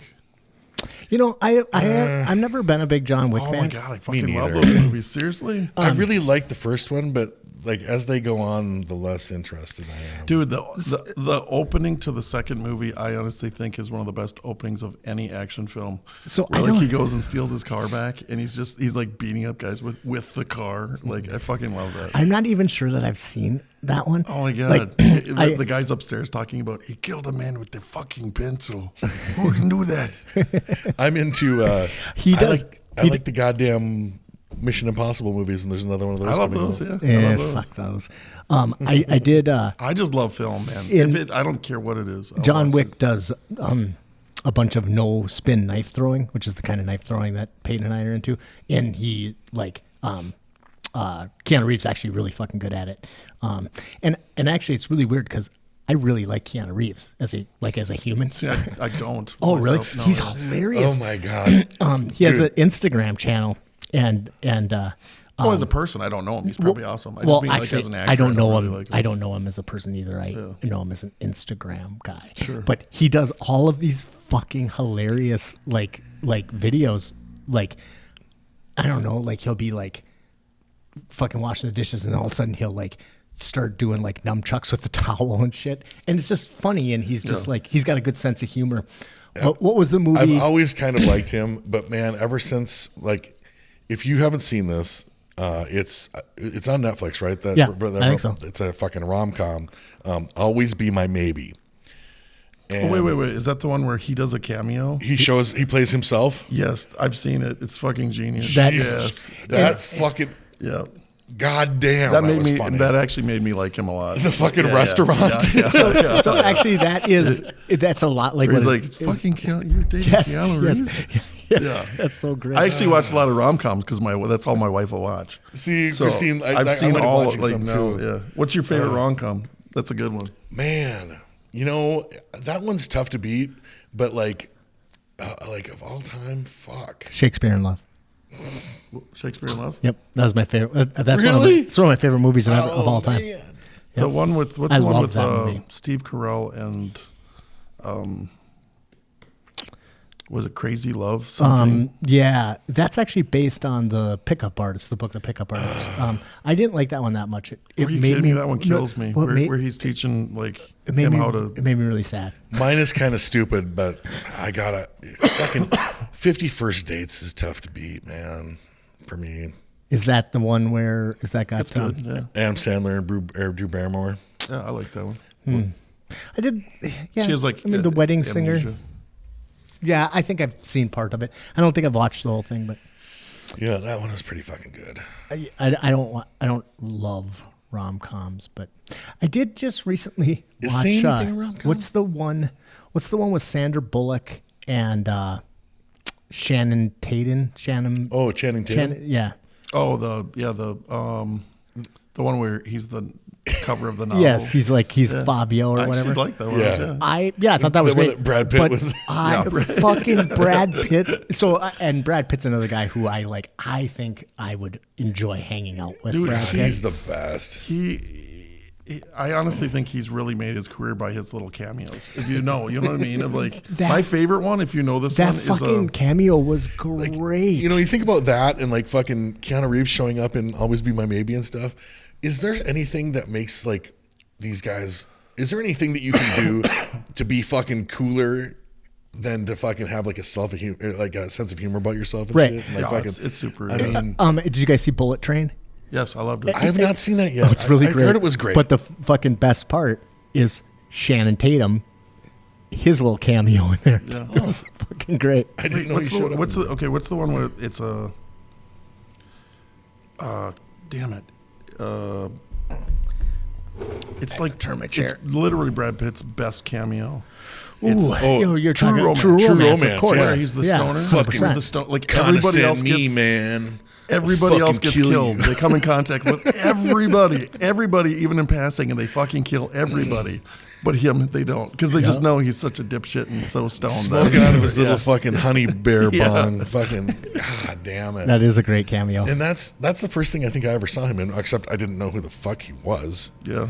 I mean, He was already in. He'd he'd already he'd done been California. before that. I think he'd been in and Thelma and Louise, and I Oh, think maybe. that's it. Oh, didn't he do that one? I think he did California before Yeah. that Maybe with a I don't K, know. which I Is really that- liked that show. Did that predate True Romance? I don't know.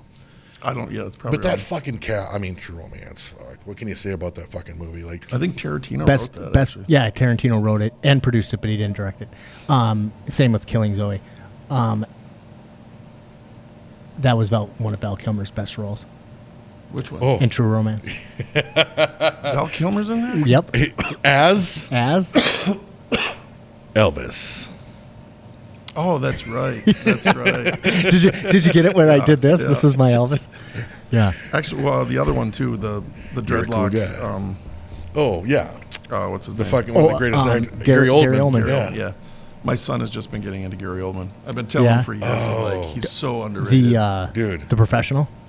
yeah. That's a great one. Sid and State of Nancy. Grace, Sid and Nancy. Yeah, I didn't like that one that much. What? Oh, Sid and Nancy. Yeah. Oh, I love Sid and Nancy. I mean, it was okay, but He's so good in it though. he's good in everything. I mean, I can't think of a on Gary the tour Oldman bus, movie I haven't he's loved. fucking writing that letter to his mom, and he's fucking asking fucking Johnny Rotten, fucking like, he's like, "Dear Mom, having a lovely, how do you spell holiday? SHIT. Having a fucking God. Sex is That had to be boring, ugly, 30 piece of years shit. ago. It was a long time Oh ago. yeah, we were teenagers. I saw it when it came out, and that's And I mean, and look at Gary Oldman in that. Like, Yeah. Gary Oldman's fucking young and Yeah. Yeah, it's been a really long Actually, time. in the Harry Potter series, his one scene in what is it? I don't remember which one it is. Where he's Sirius Black. It's the best fucking acting scene in all the Harry Potter stuff. and you he know got what I'm talking about. He got That's- the coolest name in the whole fuck, Yeah, like Sirius Sirius Black. Black. That's not really asking a whole lot, but Yeah, that's true. I mean, But You there's know some what? great actors. I in love there. those movies. did did you? too. I mean, they were okay. Oh, I shouldn't say I loved them, but I really liked them. I mean, I read all Well, I've the got books, kids right and I now, and we've been going loved the through 'em. books, and but the movies are okay. Yeah. You know what's weird? My wife absolutely loves kids' books, Yep. and she's a school teacher. And she didn't like Harry Doesn't Potter. care for Harry Potter. Yeah, yeah, I can see it. Yeah. The weird thing about the Harry Potter books is is like, because I started reading them when one of my kids was at the right age. I don't remember. Must have been Peyton. And then like they came out every year. So like they like fouled the age of the kid. You know what I mean? So they were Yeah. kind of perfectly made. But yeah, I don't know. I liked them, but they weren't. I don't know. I'm trying to think of like the best kid book I ever read. I know what mine were. I mean, yeah, Yeah, those were kid books. It was a bunch of shit borrowed from like old Welsh mythology and stuff like that, and just written fucking really well. The Chronicle, I've told you about before, the Chronicles of Prydain, the Book of Three, Black Cauldron. Like they made that they made a shitty Disney movie out from the Black Cauldron, and I was like, you just shit all over these great books. Like, but those are fucking. But try revisiting them; they're not. Disney's at this point, I don't think I could. What did you say? Disney's good at that. At fucking yeah. Oh, for sure. Yeah. Except I am really glad that they took over, Star Wars and are continuing to make good stuff. I wish they would start making some movies again. I mean, I everything that they've done, I think is fantastic myself. I love it. Yeah. Yeah. I just think. How about Adam Driver in the last one, the scene where he sees his dead father? What are we talking about? Star Wars. Oh yeah, Adam Driver. Again, that's one of the best acting that ever happened in Star Wars, in my opinion. Like that one literally makes me cry. Dude, I saw it, but I don't even remember any of it. Oh, go back to that scene. I don't know if I could do it because I thought the last one, that's the one where where Leia dies, right? Yeah. Yeah, was so garbage that they. And here I am shitting on Star Wars, but the fucking thing was, she gets blasted out of the ship and all of that, and then she uses the Force. It's like you could have had just a great death scene right there, right then, and paid her honor instead of cheapening it up afterward. I don't know. I was pretty disappointed with it. I always just go back to the fact that if you watch Marvel movies and how they coincide with the Star Wars movies, those ones are seen as great and so successful when all it is I fucking hate those movies at this point just because of how much they're not bad, they're entertaining, but how much they're compared and they're beloved when they're just fucking stupid. Yeah. But after the second one where they all died, and my son was like one of the greatest movies ever, which I'm like, I told him at the time, okay, so long as the next movie isn't Steal the Glove. Right. I actually did like that one too, but yeah. But they ruined it with. Not only did they do Steal the Glove, the only way they could do it was time travel. Really, give me a break. It's some of the laziest fucking writing I've ever seen. And what does the second one matter if you just go like that and write? I don't know, man. Also, I wasn't completely not on Thanos' side. I mean, he didn't.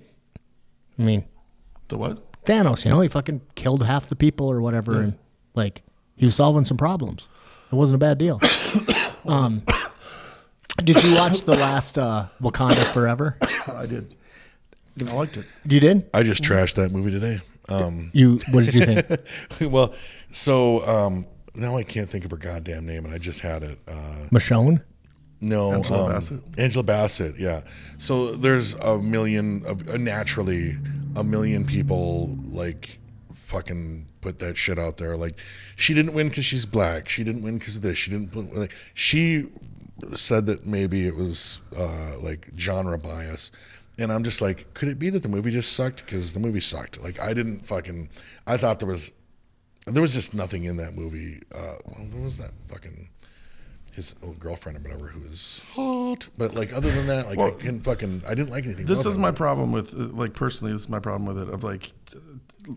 It goes back to Titanic.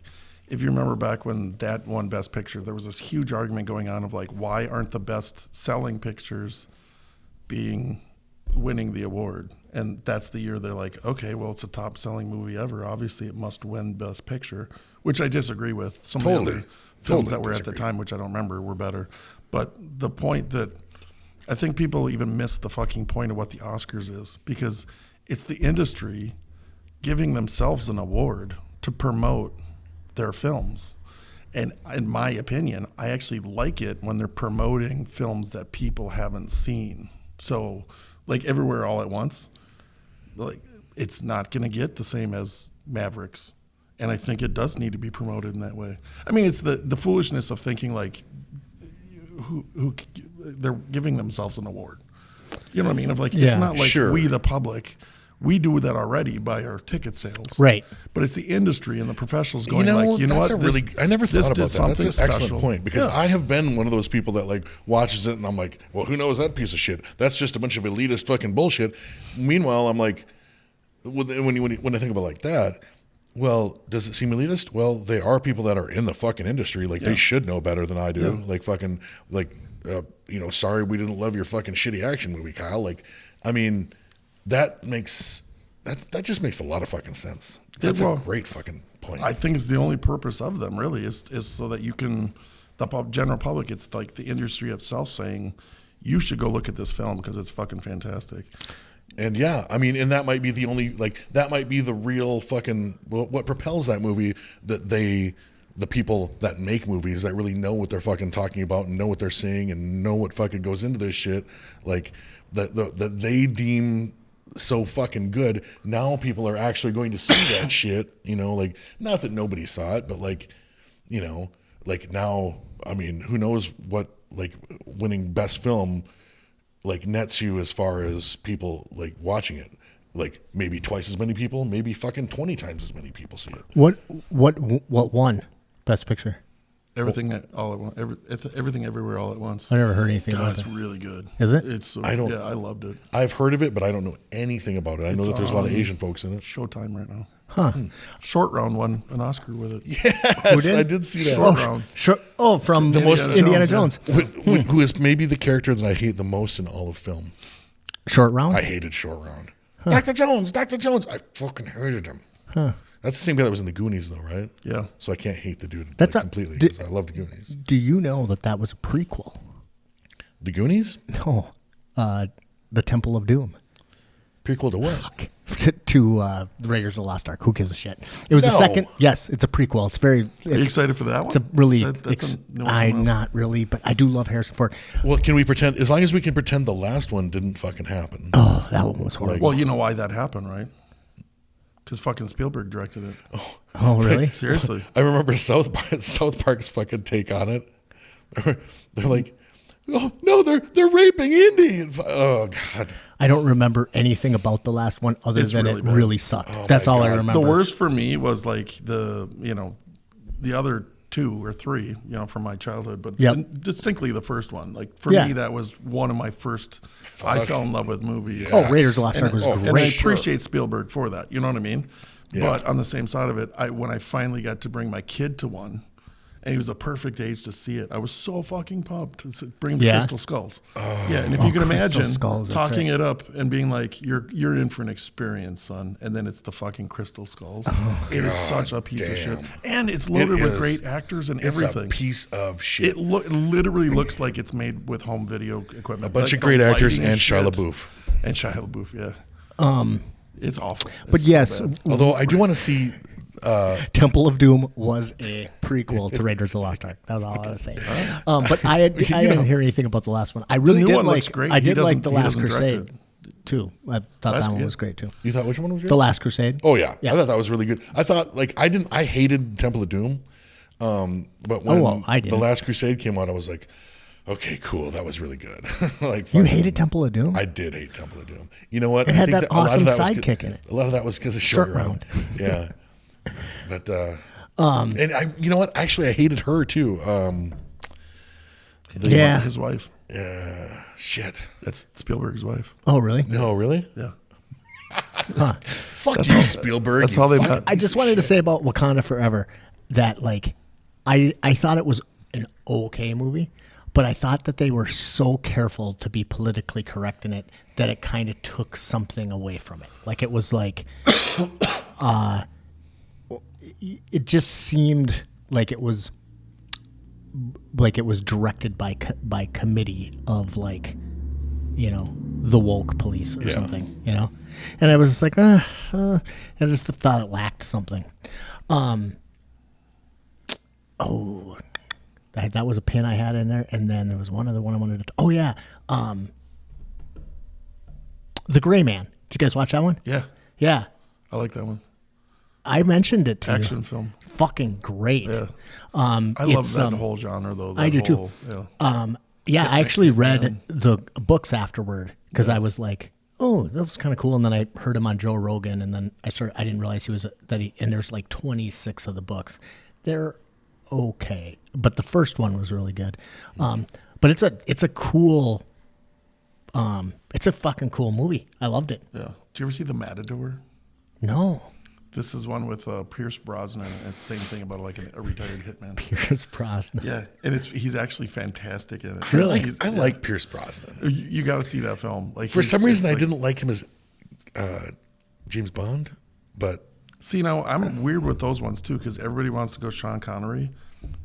It's for me, it's more. I honestly haven't. I have watched like maybe 2 James Bond movies in my whole life, and I just never. I thought they were all pretty much. I just didn't like it. Dude, I just love the '70s ones because they're so damn cheesy and like. Fuck yeah. They're the best ones. They should just Jaws remake them exactly the way they were. They should reboot them, but like with the same script and everything. They did. It's called Austin Powers. Yeah, exactly. Because it's basically like it pretty much is. Yep. Fucking. Jaws was great. Yeah, one of the best villains ever.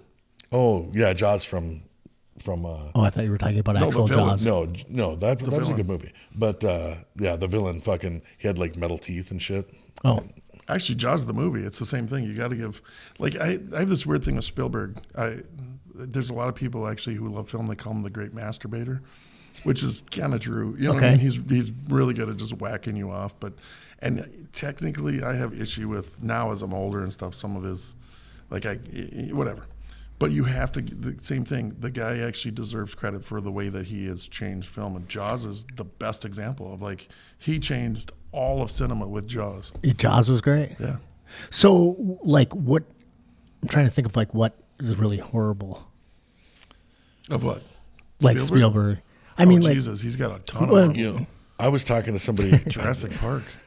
That's why I like Jurassic Park. The first one's okay, but the rest of them are bullshit. I actually just watched the most recent one, and I still liked it. Yeah. I've never. There was maybe that was 4 Jurassic movies Park in one. 3 that was just horrible, but.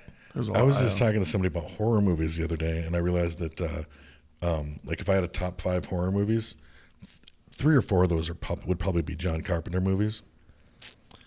See, I would love to hear about horror because that's my Achilles heel in movies. I fucking hate horror films. Me too. I don't like them at all. I've only seen. I don't watch them by choice. They have to be pretty fucking pretty intriguing, pretty compelling. Yeah. Because mostly horror movies just insult your intelligence and fucking Bone rarely Tomahawk. make any goddamn sense. That was weird. Is that right? That was weird. Yeah. That was all right. That was weird. I rented that. I got what rented? How fucking old am I? I went to Video Update and I rented that movie. They charged me because I didn't rewind it when I brought it back. So bizarre. But me and Peyton watched that. And I just thought it was a Western. Me too. I did not. And I was not and then I was like, "What the fuck?" That was pretty brutal. Name a good horror. I mean, I can't. That's about the last one I watched. For me, the Aliens are a horror film, and I like those. The Thing. I didn't like the old it. one. Oh, the Fog. Yeah, I didn't like it. Man. But I think part of that is the time period that it hit me. I didn't get to watch those when I was younger when they were there, and so now I think they're just too outdated. There's not. The only Stephen King ones that I like are actually Stand By Me, that kind of stuff. He has those other ones that I really like. Shawshank Redemption. Yeah. Stephen King is he's one of my favorite writers. I mean, I've read tons of Stephen King in my life, and he's an incredible writer. It's just not arguable. But his shit does not translate to film very well. No. It's really difficult. Yeah, that's a really good. Yeah, that's fair. I thought The Outsider was pretty good. Did you see that series? No. It's good. It's got I don't know what that guy's name is, but he was in Star Wars. But it's about, I don't fucking know what it's about, but it's good. And I like the book as well. But did you watch the most recent incarnation of The Stand? No, I fucking tried, but I just couldn't. And it's just they've remade that how many times? And I fucking read it multiple versions. I read it back in the day, and it's just it's a tired story, Yeah. Speaking of a tired story, and that's a huge book, right? The Stand? Yeah. Fuck yeah. So do you know how many hours that would be? Have you ever seen it on? Yeah, 60, 70. Yeah. Okay, because I after listening to Shogun. Yeah. That was a long fucking book, man. Yeah. That was a long book. And that was only 55 hours. and I was just like, that's an average Martin book. They're all in the 50 some hours. What? Yeah. Really? Mm-hmm. See, because those I've never listened to one of those. I've read those. You just got to think about inches. You know, I mean, they're 3-inch books. Man, you don't do audiobooks? I mean, I have. Yeah, I would think you would when you're on the road all the time. No, I mean, most of the time it's because I've been too poor and I don't have all I have is a old FM in my car. No. But when I do now with my wife and stuff, we just talk. We don't even like listen to the radio. Oh, really? No. That's one thing. It's either if I'm not listening to a book or something, then I'm driving along in silence like my dad. But that's some quality, like that used to be like my thinking time, my me time and shit. Like I drive, like especially like when I lived in Pequot and I worked in fucking Baxter, 20 minutes either way, and like that was the time that I just fucking sorted my shit out, I'm the same way. It's part of what I think why I'm really equipped well for my job is I put in a ton of hours in a car, and I like to drive. A lot of times I don't need anything on. I like thinking. Yeah, for me. It's kind of like I can't take a shit without my phone. I can't drive without listening to a podcast. I mean, I just have to. And I think it's why I don't suffer at all from road rage or from impatience on the road. Oh, I have road rage. Yeah. Well, see, but I'm like enjoying whatever's going on because I'm listening to, Sam Harris talk about the fucking that we don't have free will, and it's interesting. Or I'm, listening to some book and it's interesting. So I can just take as much time as I want. It's fine. The only time I do get impatient is if somebody else is in the car and I'm not listening to something, and then I'm like, Jesus Christ, this is taking forever. See, I'll get distracted with my own thoughts when I'm listening to book on tape stuff. Like I'll start wandering in my own thought and then be like, God damn it, when did I start doing that? That happens. Yeah, and if that'll happen to me too. And I'll be like, holy shit, I have to rewind this because I totally missed the last fucking 20 minutes. And if that's happening, then either the book's not that great or I need to turn it off because I need to listen to my own thoughts, Yeah. But podcasts, a lot of them, I'll just listen. It's really like listening to somebody have a conversation. If I miss it, it's not that big of a deal. Like what the fuck are they talking about? Oh, well, keep listening. Oh, yeah, that's what, okay, whatever. So, I have television that's like that.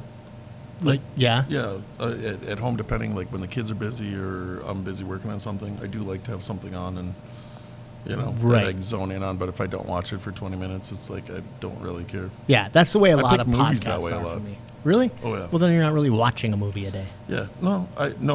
There's a movie a day on. I'll definitely retain a movie a day. I'll have background stuff. A lot of times I go back to the same things though. Like there's certain things that I like to watch. Do you have any movies like that? It's one of my favorite questions actually. Where like there's movies where they're not my favorite film. They're just a good one is the last Dune movie.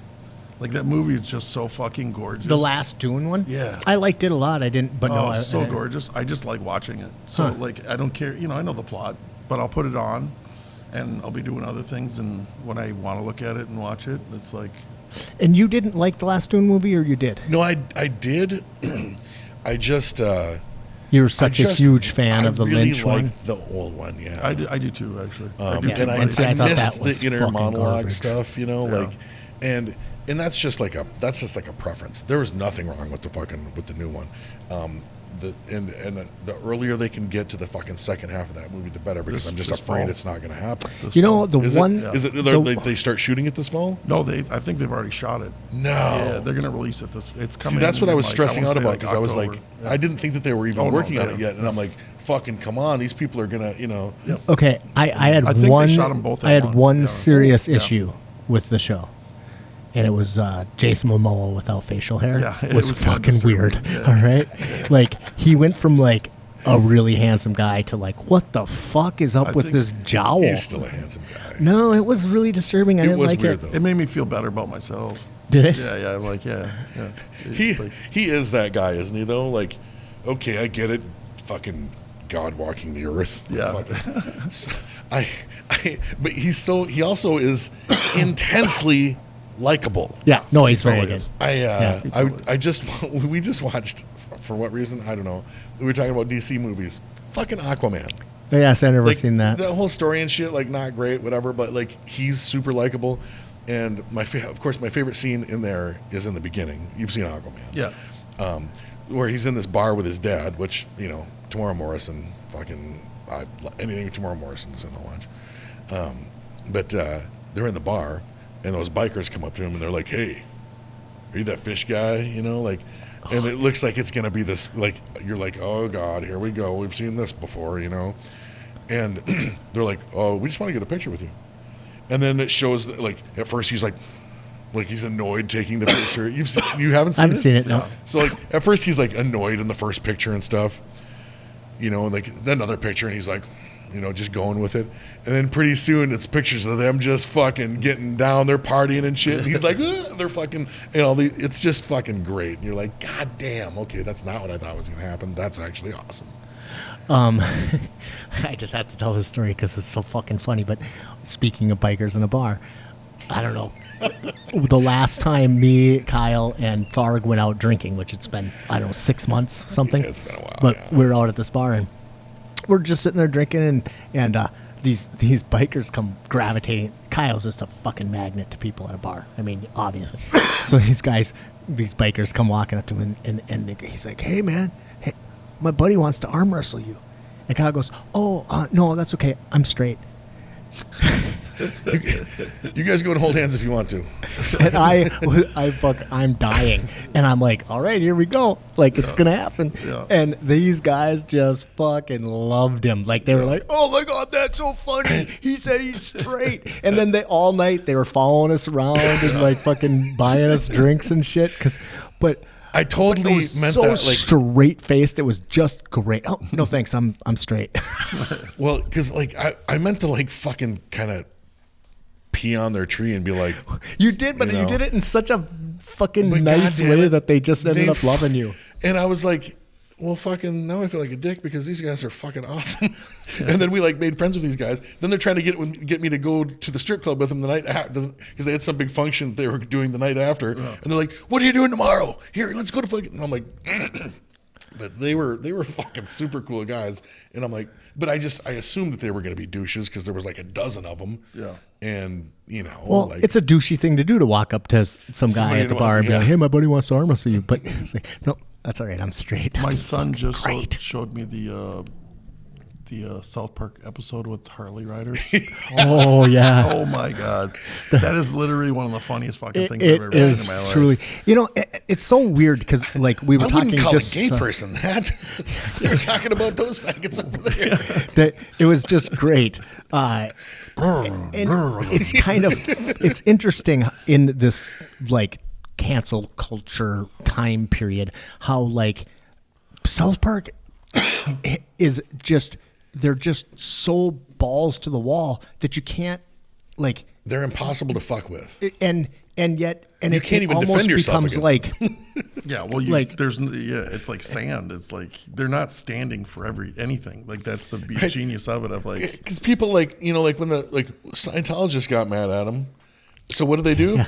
Well, they responded by making them look fucking really well, they already made you look fucking made you look crazy. Now they made you look stupid and crazy. Yeah. Fucking and like go at them again. You're gonna show up. You're gonna be the focus of their next fucking episode. Like. Oh God! One of my favorite South Park episodes, I think, is like required reading, is when they're going to change the flag of South Park, which is a bunch of white people hanging a black eye, and they're going to change the flag, and the kids get really upset about it, and then finally, Chef's like, "I don't understand, boys. Why are you so upset?" And they're like, "Well, because whatever." And it was because they were upset because they were trying to take the violence out of the flag. It did nothing. And so then they changed the flag of South Park to, like a bunch of different colored people hanging a black eye. And it just fucking so fucking funny. Those guys are fucking comedic geniuses. Those guys are fucking funny. Have you ever watched the documentary? I think it's just on Netflix, but it's 6 Days to Air or something like that. I did watch that. Yeah, It's good. Yeah. It's good. It's wild. It's wild how they do It's it. one of those things where you're fucking getting all anxious And for they've them. been doing that for 20 years or Yeah. whatever. It's amazing. Yeah. And they have no time because they like fucked off and then they come back and it's like, I don't have any idea for an episode. And then they like fucking make an episode out of, They'll just have friends come in and they'll listen, they'll read the newspapers and talk, and that's how they make their episodes. And then Just like, having friends, and then there's like this you know, team of you know. animators that are there are just going like, come on, man, give us a script, give us a script, because they have to like fucking get the thing done. And they're like, well, we just wait until he fucking gives us a script. We have nothing to do. It's just I crazy. got one for you, Rick and Morty. You guys, So I've never watched it. Me neither. And I Okay. fucking hear amazing things. I'm telling you right now, it is my favorite television besides The Office that has probably ever been. Like, to me, it's, yes. I like Tharg is big into Rick and Morty, and he has said that as well. I believe that. it has some down moments. It's not just the funniest shit all the way across, but when it is on, there's nothing that can beat it. So I didn't get into Futurama, which Yeah, me either. I know is a really funny show. I never got into that either. No. but I did see like one little clip. Apparently, Fry losing his dog is like this big fucking okay. Yep. And I watched that clip. And Yeah. I was like, okay, I get it. It's devastating. Yeah. But I didn't like.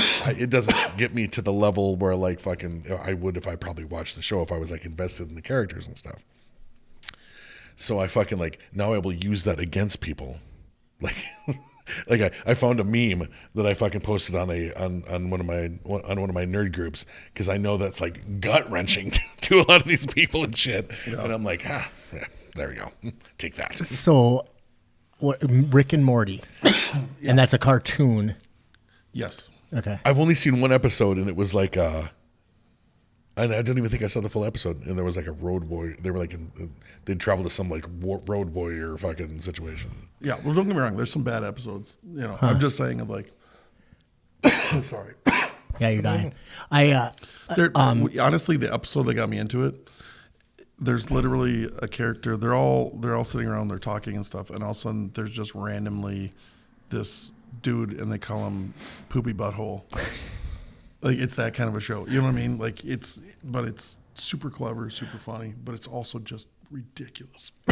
So I really like, and this was in the same kind of time period, but Archer.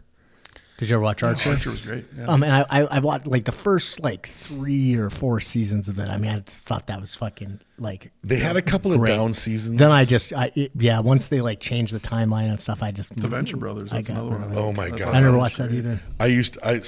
Somewhere out there I own all the seasons of the Venture Brothers, and I was always waiting for like Do you want another another. water? Sorry. Oh Do yeah, you want another water? I got waters right here. Drew's gonna die. Oh, my bad. You were saying you got all the Venture Brothers? Yeah, because Like the DVDs? yeah, and Thanks, man. I don't know if I still own them. I don't know if I have any DVDs left. But I loved that fucking show so much, and because I mean that shit was geared right. It was like it wasn't geared toward. It was like aimed at our age group. It's Johnny Quest. If you're into that, yeah. Fuck yeah. Even people I know that have got into it, I'm like, so you remember Johnny Quest? And they're like, no. I'm like, oh my God, go watch Johnny Quest. Right? Because how do you even understand like fucking like you get the whole fucking like the race Bannon factor and all that shit. And I never watched Johnny Quest either. Oh man. I mean, you don't have to watch Johnny Quest. No, it's like still you know funny. but you know what Johnny Quest is, right? You're familiar with. I think I remember. Yeah. Even the Thinking of a Wonder Kid. Yeah, Yeah. like Science Boy or whatever. His dad's a fucking But goddamn, and then that fucking show, Brock Simpson, and yeah. But you did see the Venture Brothers though, right? You did watch that. Oh, It's good. Really? Yeah. Fuck. Swear, I like that, and I'm a guy who like really advocates for Star Wars Clone Wars cartoon series. Sure. Because I think it's just fucking great, and yet I don't really like cartoons. Like for the most part, I don't watch. Yeah, I don't care what the media is. I don't As long really as it's either. good. After a while, long as it's like good. because I mean, like I said, I loved Archer, and I mean, I love South Park, but I don't watch South Park. It's harder to get me into cartoons. I will say that. Yeah. But there was some really cool, like when we were kids, a lot of the fantasy stuff, like Like The D&D? Hobbit and but like the Hobbit and the fucking like the Lord of the Rings movies and shit. Like before they were the actual Yeah, the I don't Korean like ones, those either. the live action ones. We had those animated Yeah. ones, which were pretty fucking cool. Yeah, they were awesome. And then like Fire and Ice and shit like that. The fucking heavy metal. Heavy metal. Fuck. That was a weird one, but yeah. It is weird. Yeah. That was fucking but by design and shit. But it had tits, Yeah. So, and we were young. Absolutely. I'm still a sucker for the. Oh, for tits? Yeah, I like those. I know my I'm gonna wife's go not home and watch Roadhouse. It's the perfect movie. Speaking- It's got Patrick Swayze, Kung Fu, monster trucks, and naked women. Did you Name a better know movie. they're rebooting Roadhouse? Yeah, Did you hear that? yeah. And Conor McGregor apparently is going to be in it. Yeah. He's probably gonna be a bad guy. I don't know. I just heard he was in it and a couple other MMA dudes. So, I tried that whole like grabbing the throat out thing though, and it does not. No, No, you didn't kill him. didn't work. Well, somebody didn't teach you how to do it right. Yeah, I just I got an Adam's apple. That'll teach her. Jackie Treehorn's the villain in it. Yeah, no man. Hey, I And love Sam Roadhouse. Elliott's best role ever. Oh, Name a better he's pretty role. good. He's pretty good in 1883. But yeah, that was a very good one. Well, I would either say that or in Big Lebowski. One of those two is. I don't even remember him in the Big Lebowski. Maybe I need to He's revisit that. he's the the cowboy that became meme famous later. The other thing is Jeff Healy? I think I only Jeff watched Healy, the Big Lebowski once. Back Go when back came to it. out. So maybe I do need to Be watch very it again. dialogue. I hated it the first time, and I saw it in the theater, and I was like, "This was fucking stupid." But goddamn, the more I like, yeah. And I didn't even know if I liked it the second time, but now that I've seen it like 5 times, I'm like, I don't know fuck that I yes. have that much time in my life to Dude, like, it's one of those that I'm telling continue you, though, to the like payoff is fucking. worth it. It really is. The payoff is worth it. Just the dialogue when they're bowling, I swear to God, just the one scene even just kills me every time when you really realize how complex, even though it's the dumbest conversation, where he's just like, the Chinaman is not the, and by the way, it's not the proper nomenclature. And then the dude in the back keeps piping up going like, he pissed on his rug. Shut the fuck up, Donnie. And he keeps shifting back and forth. Pissed on his rug. Like Oh my I think God. some of my favorite parts involve the fucking nihilists. Yeah. Were they German? Who were they? Are we splitting German hairs here? novels? Are we splitting hairs here? That's part of it, yeah. Who does? They pissed on my rug. Yeah. Who does that? Man? Somebody was talking about the Big Lebowski the other day, and they just thought it was really weird that everybody had the ingredients to a White Russian just hanging out. Like that's a, kind of an odd drink to just be like, oh, Well, White Russian. That's the opening of the movie, too. That's Yeah. the funny part is like the I think opening of the movie is him going Back to when buy I worked at the cream. bar, I made tons of White Russians, and I'm fucking sure the only reason I did that was because of the Big Lebowski. Because I don't think that's a drink that people would order. And he writes if a they check for hadn't seen like that. 39 cents. The other part, one of the parts that kills me about it, if you look for it, a lot of the things he says, he picks up from other things. So like as an example, when he's paying for it, you can hear George Bush talking about this aggression won't stand. And then he uses the won't line. stand. Yeah, then he uses it later. And it happens a bunch where you realize that like he's just a dipshit flowing with the world, and whatever gets said to him, he just will repeat it where it works for him. Is that the best Coen Brothers film that you would say? It's probably not. It's probably my favorite. Yeah, Huh. It's probably the most popular one too. it's got to be. I mean, Yeah, that or Oh Brother, Where Art Thou? It's like Where another one. I Art love that Thou? one. I can't even say the goddamn name. I don't even know. I couldn't even tell you what it is that I really like about that movie. It's weird because I don't like that song. The Man I am of a Constant Sorrow? man. And that is exactly the kind of music I like. It's just, I don't like that song. But I don't like Wagon Wheel either. That's a fucking piece of shit, too. fuck. But I think it's just Play 'cause Wagon Wheel. they're so overplayed. That's Yeah. why I just, it's like, oh. I feel that way about the Beatles. Yeah. I I never fucking really have figured out what was always great hated about the Beatles. Yeah, same. Okay, but I watched the movie. Is it called Imagine, or is it called? No, Across the Universe. Fuck, I don't know. But it's like it's all Beatles songs, and it's like a Across the universe, yeah. Across the- It's like a musical. musical. Yeah, it's the fucking guy great. Chasing his, yeah. And I really really liked it. It's got the chick from Westworld in it. I didn't know that. Oh yeah, it is. Clarice. That is her. Yeah, or not Clarice. Dude, did you guys watch any of the? Was it on Hulu? I don't remember where it was on. Where it's them in studio and it's literally like 8 hours long or something. Who in studio? The Beatles. Oh. It's like before they break up and they're working on their last album. Somehow they just set up these cameras and let them roll, and I'm not kidding. It's like 8 hours. It's some of the most incredible shit I'm not even a big, like I said, I'm not a big fan, but it's some of the most incredible shit I've ever seen. Because you can literally watch them as they're creating some of the classic songs. Like, I'm not even joking. It's them playing around in a studio. Oh, that would be interesting. And you can hear them hooking lines and then playing off each other. I love watching musicians make music, especially like writing music and that'd be awesome. The hardest time I had with that is, as a musician, is like there's conversation when you're working with people. And it was really hard because you could hear the conversation when it starts and be like, oh my God, I can see where this is. And then they'd cut. And you like, for musically, it was like missing parts of conversation. It was really weird to watch. But if you.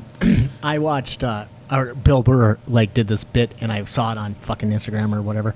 And they, and it was cool because they took and did the split screen thing and then actually showed what he was talking about. But he was talking about when the Beatles played on some show and fucking Yoko Ono was out there and she was hitting her tambourine and shit, and Bill Burr is freaking the fuck out on this, but they're playing it over, and it was he was just saying what happened. It was like he was talking about the look on Paul McCartney's face when she started hitting the fucking tambourine, and then she goes over to the microphone and no, you're talking the one with that's not with McCartney. If it's the one I'm thinking of, it's him with what's Johnny B. Good dude.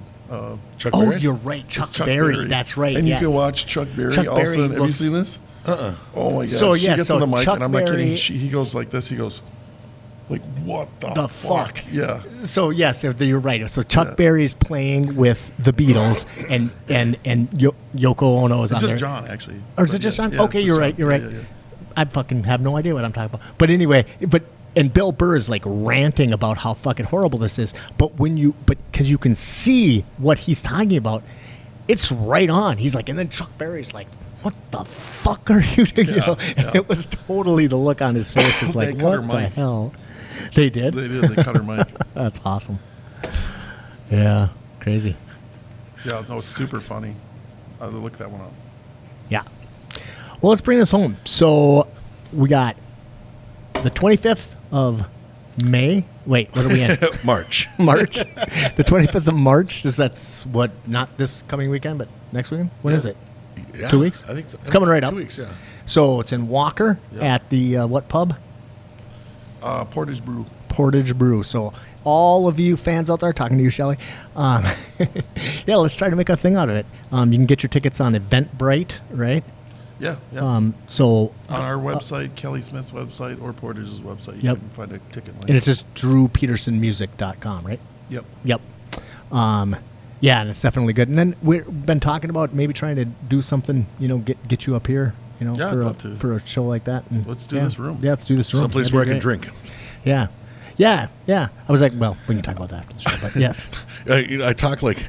Because you're a big a alcoholic. Yeah. I drink a lot, Kyle. I drink once every 3 months or something like that. Fucking. But when I go someplace, that's also you true. I do. Do you do the whiskey?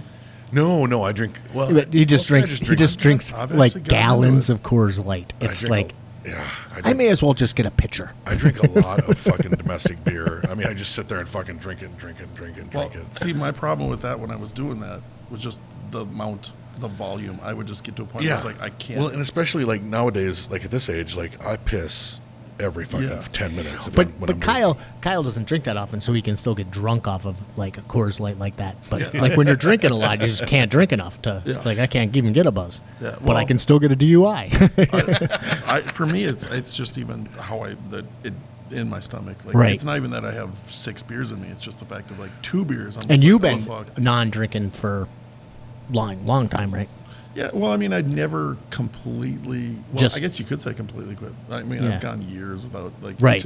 I've just kind of swung the other way. Yeah. But whiskey's one where it keeps me in check. Is how I feel about it. I love. Well, see, that's kind of how the beer thing is for me.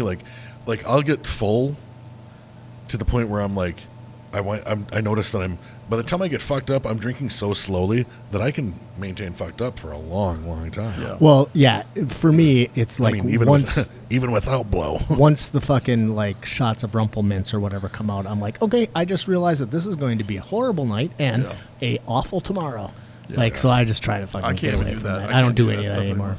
Yeah. Takes me a week to recover. Yeah. Oh my God! Yes. One shot of tequila hangovers will are just, bad now. it's like, fucking, it's over. I'm going to have a horrible time. I smell Rumpelmints and I'm like, well, I mean, I'm blacked out. And you're like, fucking, where's Isaac? right. Is that Rumpelmints you're wearing? My breath is amazing, but I'm not going to remember any of this night. Yes, that is true.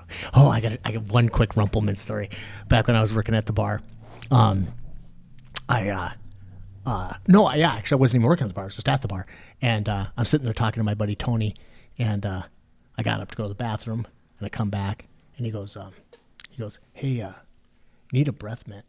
And I was like, oh, fucking dude, thanks. And I go back to the bathroom when there was always like bowl of like those little mints, and I come back with 2 to give him one, and I was like, hey, that was really cool. Thanks for just letting me know. And then he has 2 shots of Rumpelmints. And he's like, not that kind of breath mint. I was like, you fucking dick. I totally thought I was just sitting here talking like too close to you for the last like 2 hours with this fucking stink breath, but you just wanted to do a shot with me, dick. No, that right there is one of the things I hate most about Minnesota. Is like Minnesota, they call it the Minnesota Nice, but it is this weird, like nobody wants any, you know what I mean? Like your dick can be hanging out. Right. You can hang out at a party all night and not one motherfucker. It's not really nice. Like, They just don't want to be rude. Yeah, right. But it's not even about rude. It's even just like, it's none of my business. I'm not going to say You could have like anything. toilet paper coming out of the back of your pants with some shit on it, and nobody's going to mention it because they don't want to be an asshole. And it's like, I kind of want to know that. Yeah. Like it would be you really, got a booger, a big booger hanging on your mustache. Yeah. You've been And talking I mean, to your friends for an I hour. really appreciate when somebody's like, dude, Exactly. get that fucking Like, booger fucking say something, or you know. Or your Well, breath, yeah. if your breath stinks. So I'm like, how fucking long is my fly been down? Exactly. Where were you assholes on that one? That's definitely a Minnesota thing. You go everywhere else and people quickly, and even nicely, people like whisper, I'm like, oh, dude, your zipper's down. Yeah. Oh, cool, thanks. When I was in Louisiana, like they always talk about how like Southern hospitality, but when I was in Louisiana, I did not see that. And fucking Texas is horrible. You been to Texas? Texas is just horrible. Houston. Horrible. It's the worst fucking city I've ever been to. Really? Well, we went down there for this thing, and then it was during when the Astros won the World Series. So there was an extra 1 million people in the town, which probably didn't help. Probably doesn't help you. And I think they also like kind of tried to move the fucking homeless encampment. So like there was a ton of fucking homeless people just being really homeless. Dude, even and they some were of the people like, that aren't hopeless. they were like really mean and like fucking, they were like the kind of like, fuck you, you know, homeless people, not just the like nice, like in California, they were like, hey dude. Yeah. You know, so I don't know. It was rough. I loved Austin. I've been there a ton. So Austin I've heard is Austin is nice, but like, I've never been there. Austin is like the oasis of Texas. Like everybody's. I mean, that's where Joe Rogan is, and everybody. And it's such a thing. Got a that great it's music swaying scene. The whole state. It really is. Yeah, it's starting Like to. Yeah. When Houston, they're talking about turning blue, like that's why it's Austin. It's awesome. It's Houston's red as can be. Yeah. Yeah. I just don't have any fucking time for Texas. And I would like to go to Austin, but the rest of that state can go fuck itself. And I've had a good time. I've already told this story, but I went to last time. But fuck it, it's been so long, you probably forgot. We went to Houston, and then we had a day before we had to go back to the show, so we went down to south of Austin. There's the fucking, where is it? It's a Mexico? No, it's no, because you're in the Gulf of Mexico, so you're like it's like an island at the Padre. Yeah, but South it's not Padre? there. It's close to that fucking it. Doesn't matter. Galveston. Yeah. Thank you, Christ. But it's cool, like really like touristy, cool place. But like it was still like cheap. It wasn't like it wasn't like $14 for a glass of water. And anyways, we got this hotel or whatever, and then I had to run. I wanted to go get some vape juice, and so I was like, okay, I'm gonna go try to find a vape shop. So I like go pull in. I found a liquor store, so I got some of that. And then I was like, oh, there's a vape shop right there. And I go walking into this vape shop, and I didn't read the sign very clearly, but it said vape, right? So that's all I needed to know. But it was a vape porn shop, right? Which, cool, right? No big deal. And I'm like, hey, dude, I just need to get some juice and da-da-da-da. And the guy's like, oh, yeah, whatever. And he's helping me out. And then he's like, and he seemed like he was probably pretty fabulous, but, whatever. And then he's like, hey, did you want to check out any of our toys? And I'm like, no, I'm good. Just need the vape juice, right? Yeah. I've never had anybody hard sell me on the fucking porn, but whatever. And then he goes, oh, man, we got these new eggs in. They're wonderful. And I'm like, okay, cool. Yeah. Just need the vape juice. I'm starting to feel, I'm starting to blush. That's the problem is I start blushing. And then he's like, do you want a demo? And I'm like, no, I gotta go, dude. So I get my vape juice. I go running out of there. I'm like literally like, and I am like totally comfortable with the gays, like I'm not homophobic. Many of my best friends are gay, but I was like really uncomfortable and like blushing and whatever. Sure. But then I was like, what the fuck does a demo consist of? Yeah. Like, where is it going to go and who's it going in? Like, what does that even mean? Yeah. You want like a demo?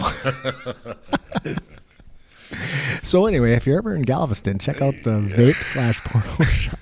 I'll tell you what, I'm a big barbecue dude. Yeah. And I've heard it obviously for years about Texas, and before I'd been there, I've been like, it's bullshit. There's no way it could be that much better, and it fucking is. Really? Yeah. Yeah. Dude, I've had barbecue in gas stations in Texas. Just literally, they just have that are better than anything you've had anywhere up here. Like in comparison, we have nothing up here. Huh? Nothing up here. I never even had any barbecue down there. What? Yeah. You went to Texas? I didn't. Have me neither. And honestly, I don't even think. I changed my mind. I'm an eater. I saw any barbecue. You know what I mean? It wasn't like there was. You're joking me. No, I'm really not. I can't think of anything. Down there. Oh, I'm sure it's Texas. Yeah. But it didn't seem like there was. Oh my God! Seriously. Honestly, there was the best there was some fucking really awesome. What is it? Yeah, that was Houston. Yeah, some really awesome fucking Asian food down there. It was really good. Actually, that's been a big interesting movement down there. Actually, yeah. There's a lot of Asians that have moved to Texas. Yeah, it was good. Yeah, I always like to check Texas, out. actually. Yeah, well, I just fucking hated Houston. Panhandle can go fuck itself. But it was really. It was also right, during that the World Series, and the town was fucking just mean. Yeah. It just was mean. I had to get the fuck out of there. Have you ever driven across the Panhandle? Which is, what's the Panhandle? That's like it's the part coming off. You got the weird square at the top. And like what towns? Luckenbach. No, that's it's like so Houston. It's like West Texas. It's like if you're heading west and the tip that comes out. Nope, I haven't been over that side. If you ever want to film a post-apocalyptic, oh my God, that's it. It literally I'm sure the people there are awesome, but they'll even admit of it's one of the most disgusting armpit places. Really? Yeah, it's just like.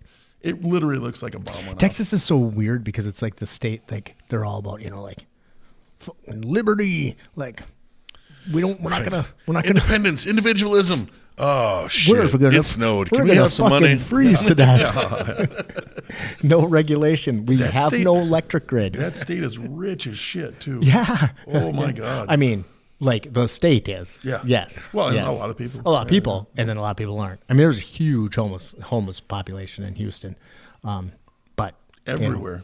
I've been traveling. I think people are shocked. I couldn't believe when we were in. I'm so bad at names. I mean, it was Santa Clara, I think. But I mean, just a huge, homeless camp. It was just miles and thousands of tents but I mean, it's California. Like, if you got to be homeless. Worse. I mean, it's gonna get worse. Yeah. You see the shit happening right now, even. Oh my God, I don't even. We probably shouldn't go there.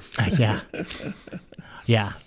I was just talking to Antia, who has been on the podcast about she sells homes, but just about how has the economy changed? And I just feel like there is another shoe that's going to drop because we have not even started to see the fucking ripples from the whole COVID shutdown and all of that, and the big housing boom, and And I mean, just in my regular work, I work with helping kids get into apartments. Fucking rents have almost doubled in the last year.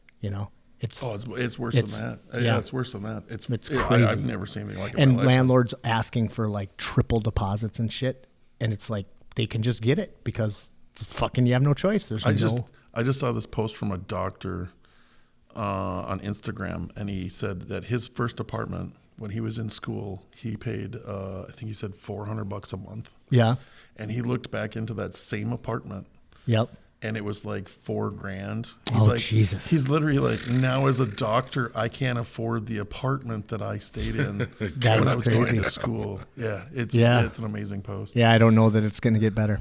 Of course it's not. They're not even building anything that you can afford. Oh yeah, housing is not going to get better for sure. Yeah. I think we're going to a dark place. But on that happy note, come out and see Drew in a couple of weeks.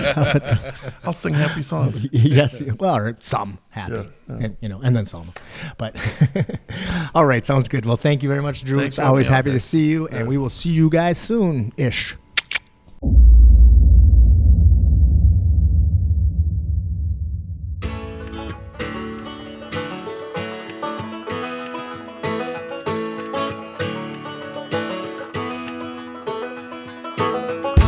Don't you go walking, watch your ass real from behind. Well, ain't much of talking, bottle cat cocktail, you change your mind. I was liking your Bergman, curves like Sophia Brown. Hey baby, I'm not looking, I'm gawking, and I'll blink just to do it again. Cause you look so good to me, it must be a sin. Promise I'll say uncle when you say well. When you say well.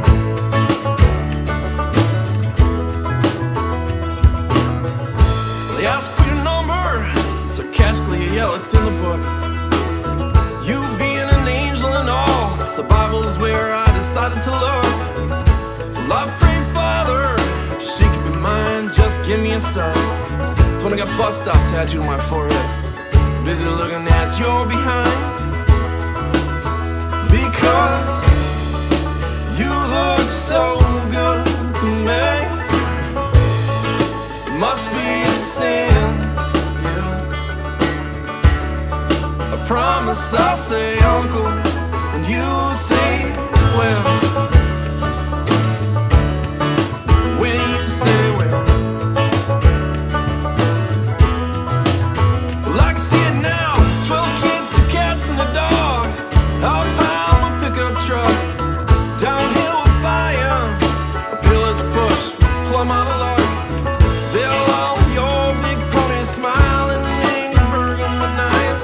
And not a